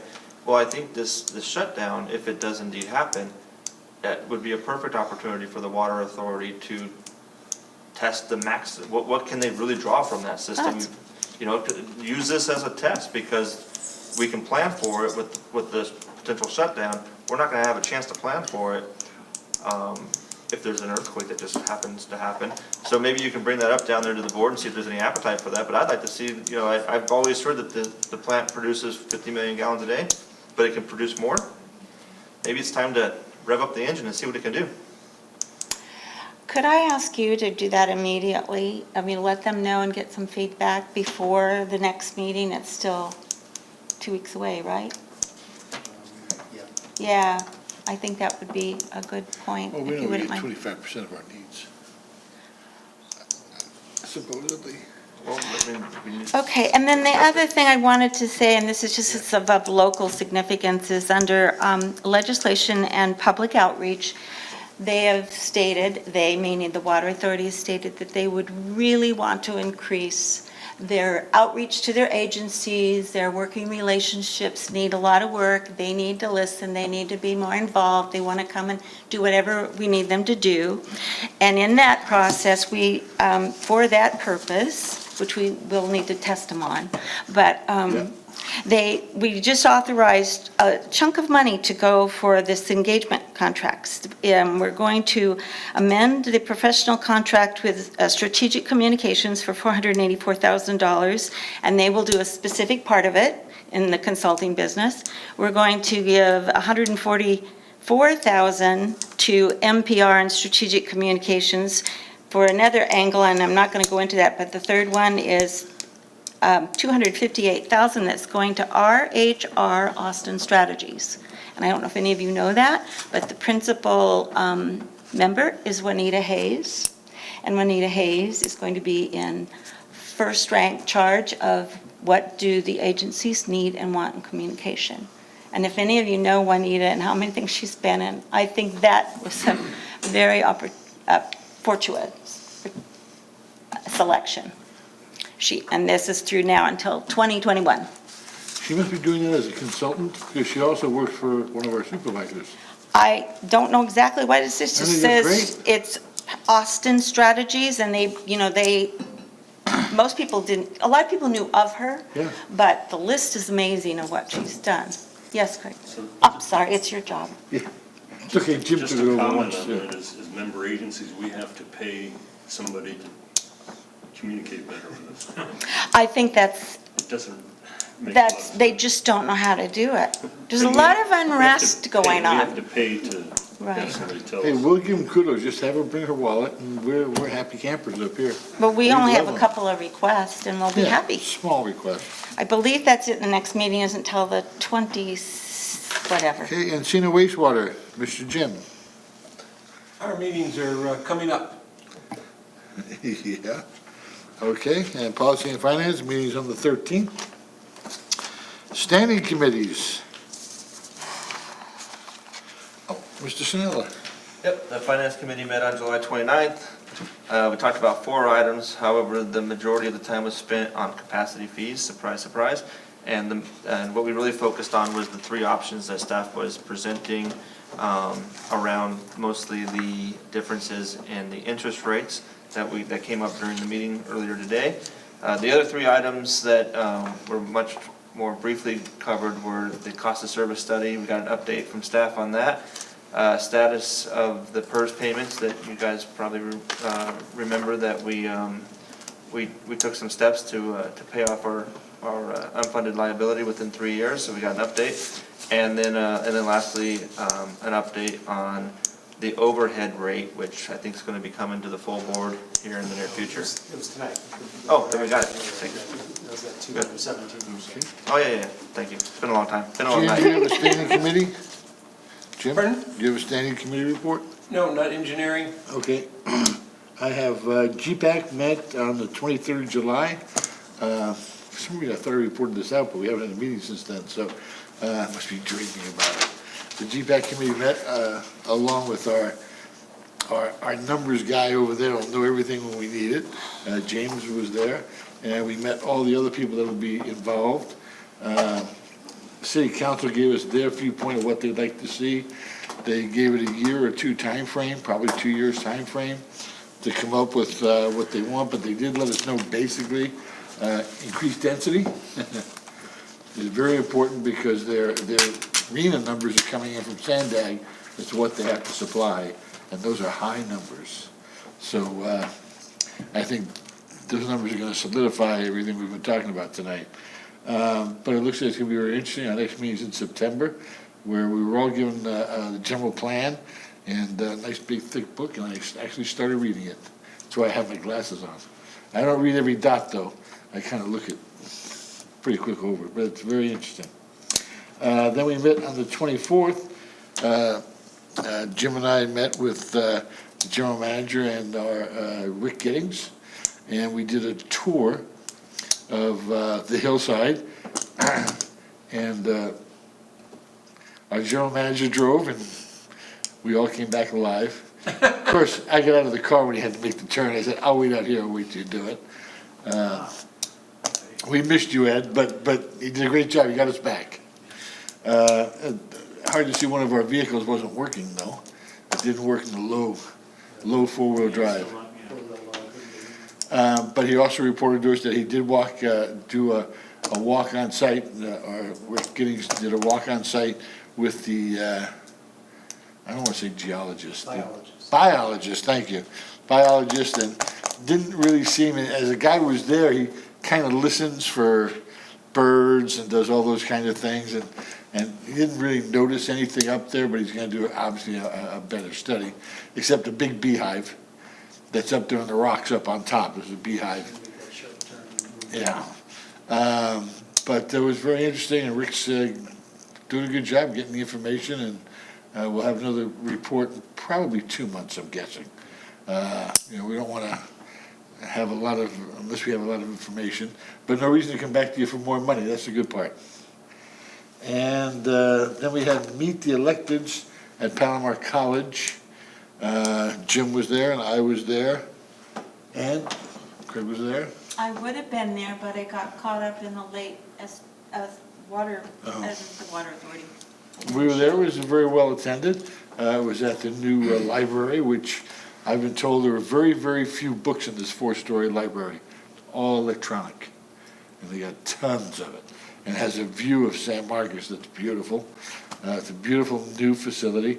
The county supervisor was there, Jim Desmond, he gave kind of a good overview, and so did our mayor, Rebecca Jones. But there were a lot of people there. It was very, very interesting, very good to talking and get a lot of information sharing. And then I'm going to leave this up to Betty to talk about, but the Aqua meeting we went to up in Orange County on the 30th. And that was very well done, I thought. It was very interesting. You know, the food was good too, but it was very interesting. A lot of information being shared. So that's my meetings. Craig, do you have any? Jim?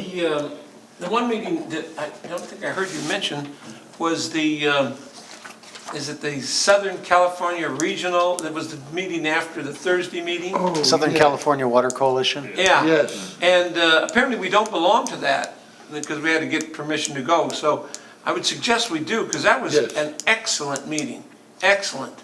I guess they do it on a quarterly basis. Is that the one at Fairhaven? So, Yeah, that yeah, was the I one would we were Saturday. hope we could get connected, whatever we got to do to get that, because that was a great meeting. We got a lot of the information from the tour was there as well. And the new president of the County Water Authority was there. So it was interesting, so. If the board would like, I could bring an item forward to add that group to our Please do, I list. think it's well worthwhile. They meet quarterly. I understand. That looked like a mini aqua conference. Yeah, it was. Yeah, very well attended. I think they had 200 people. Took up some space, but it was interesting. Okay, Director Evans?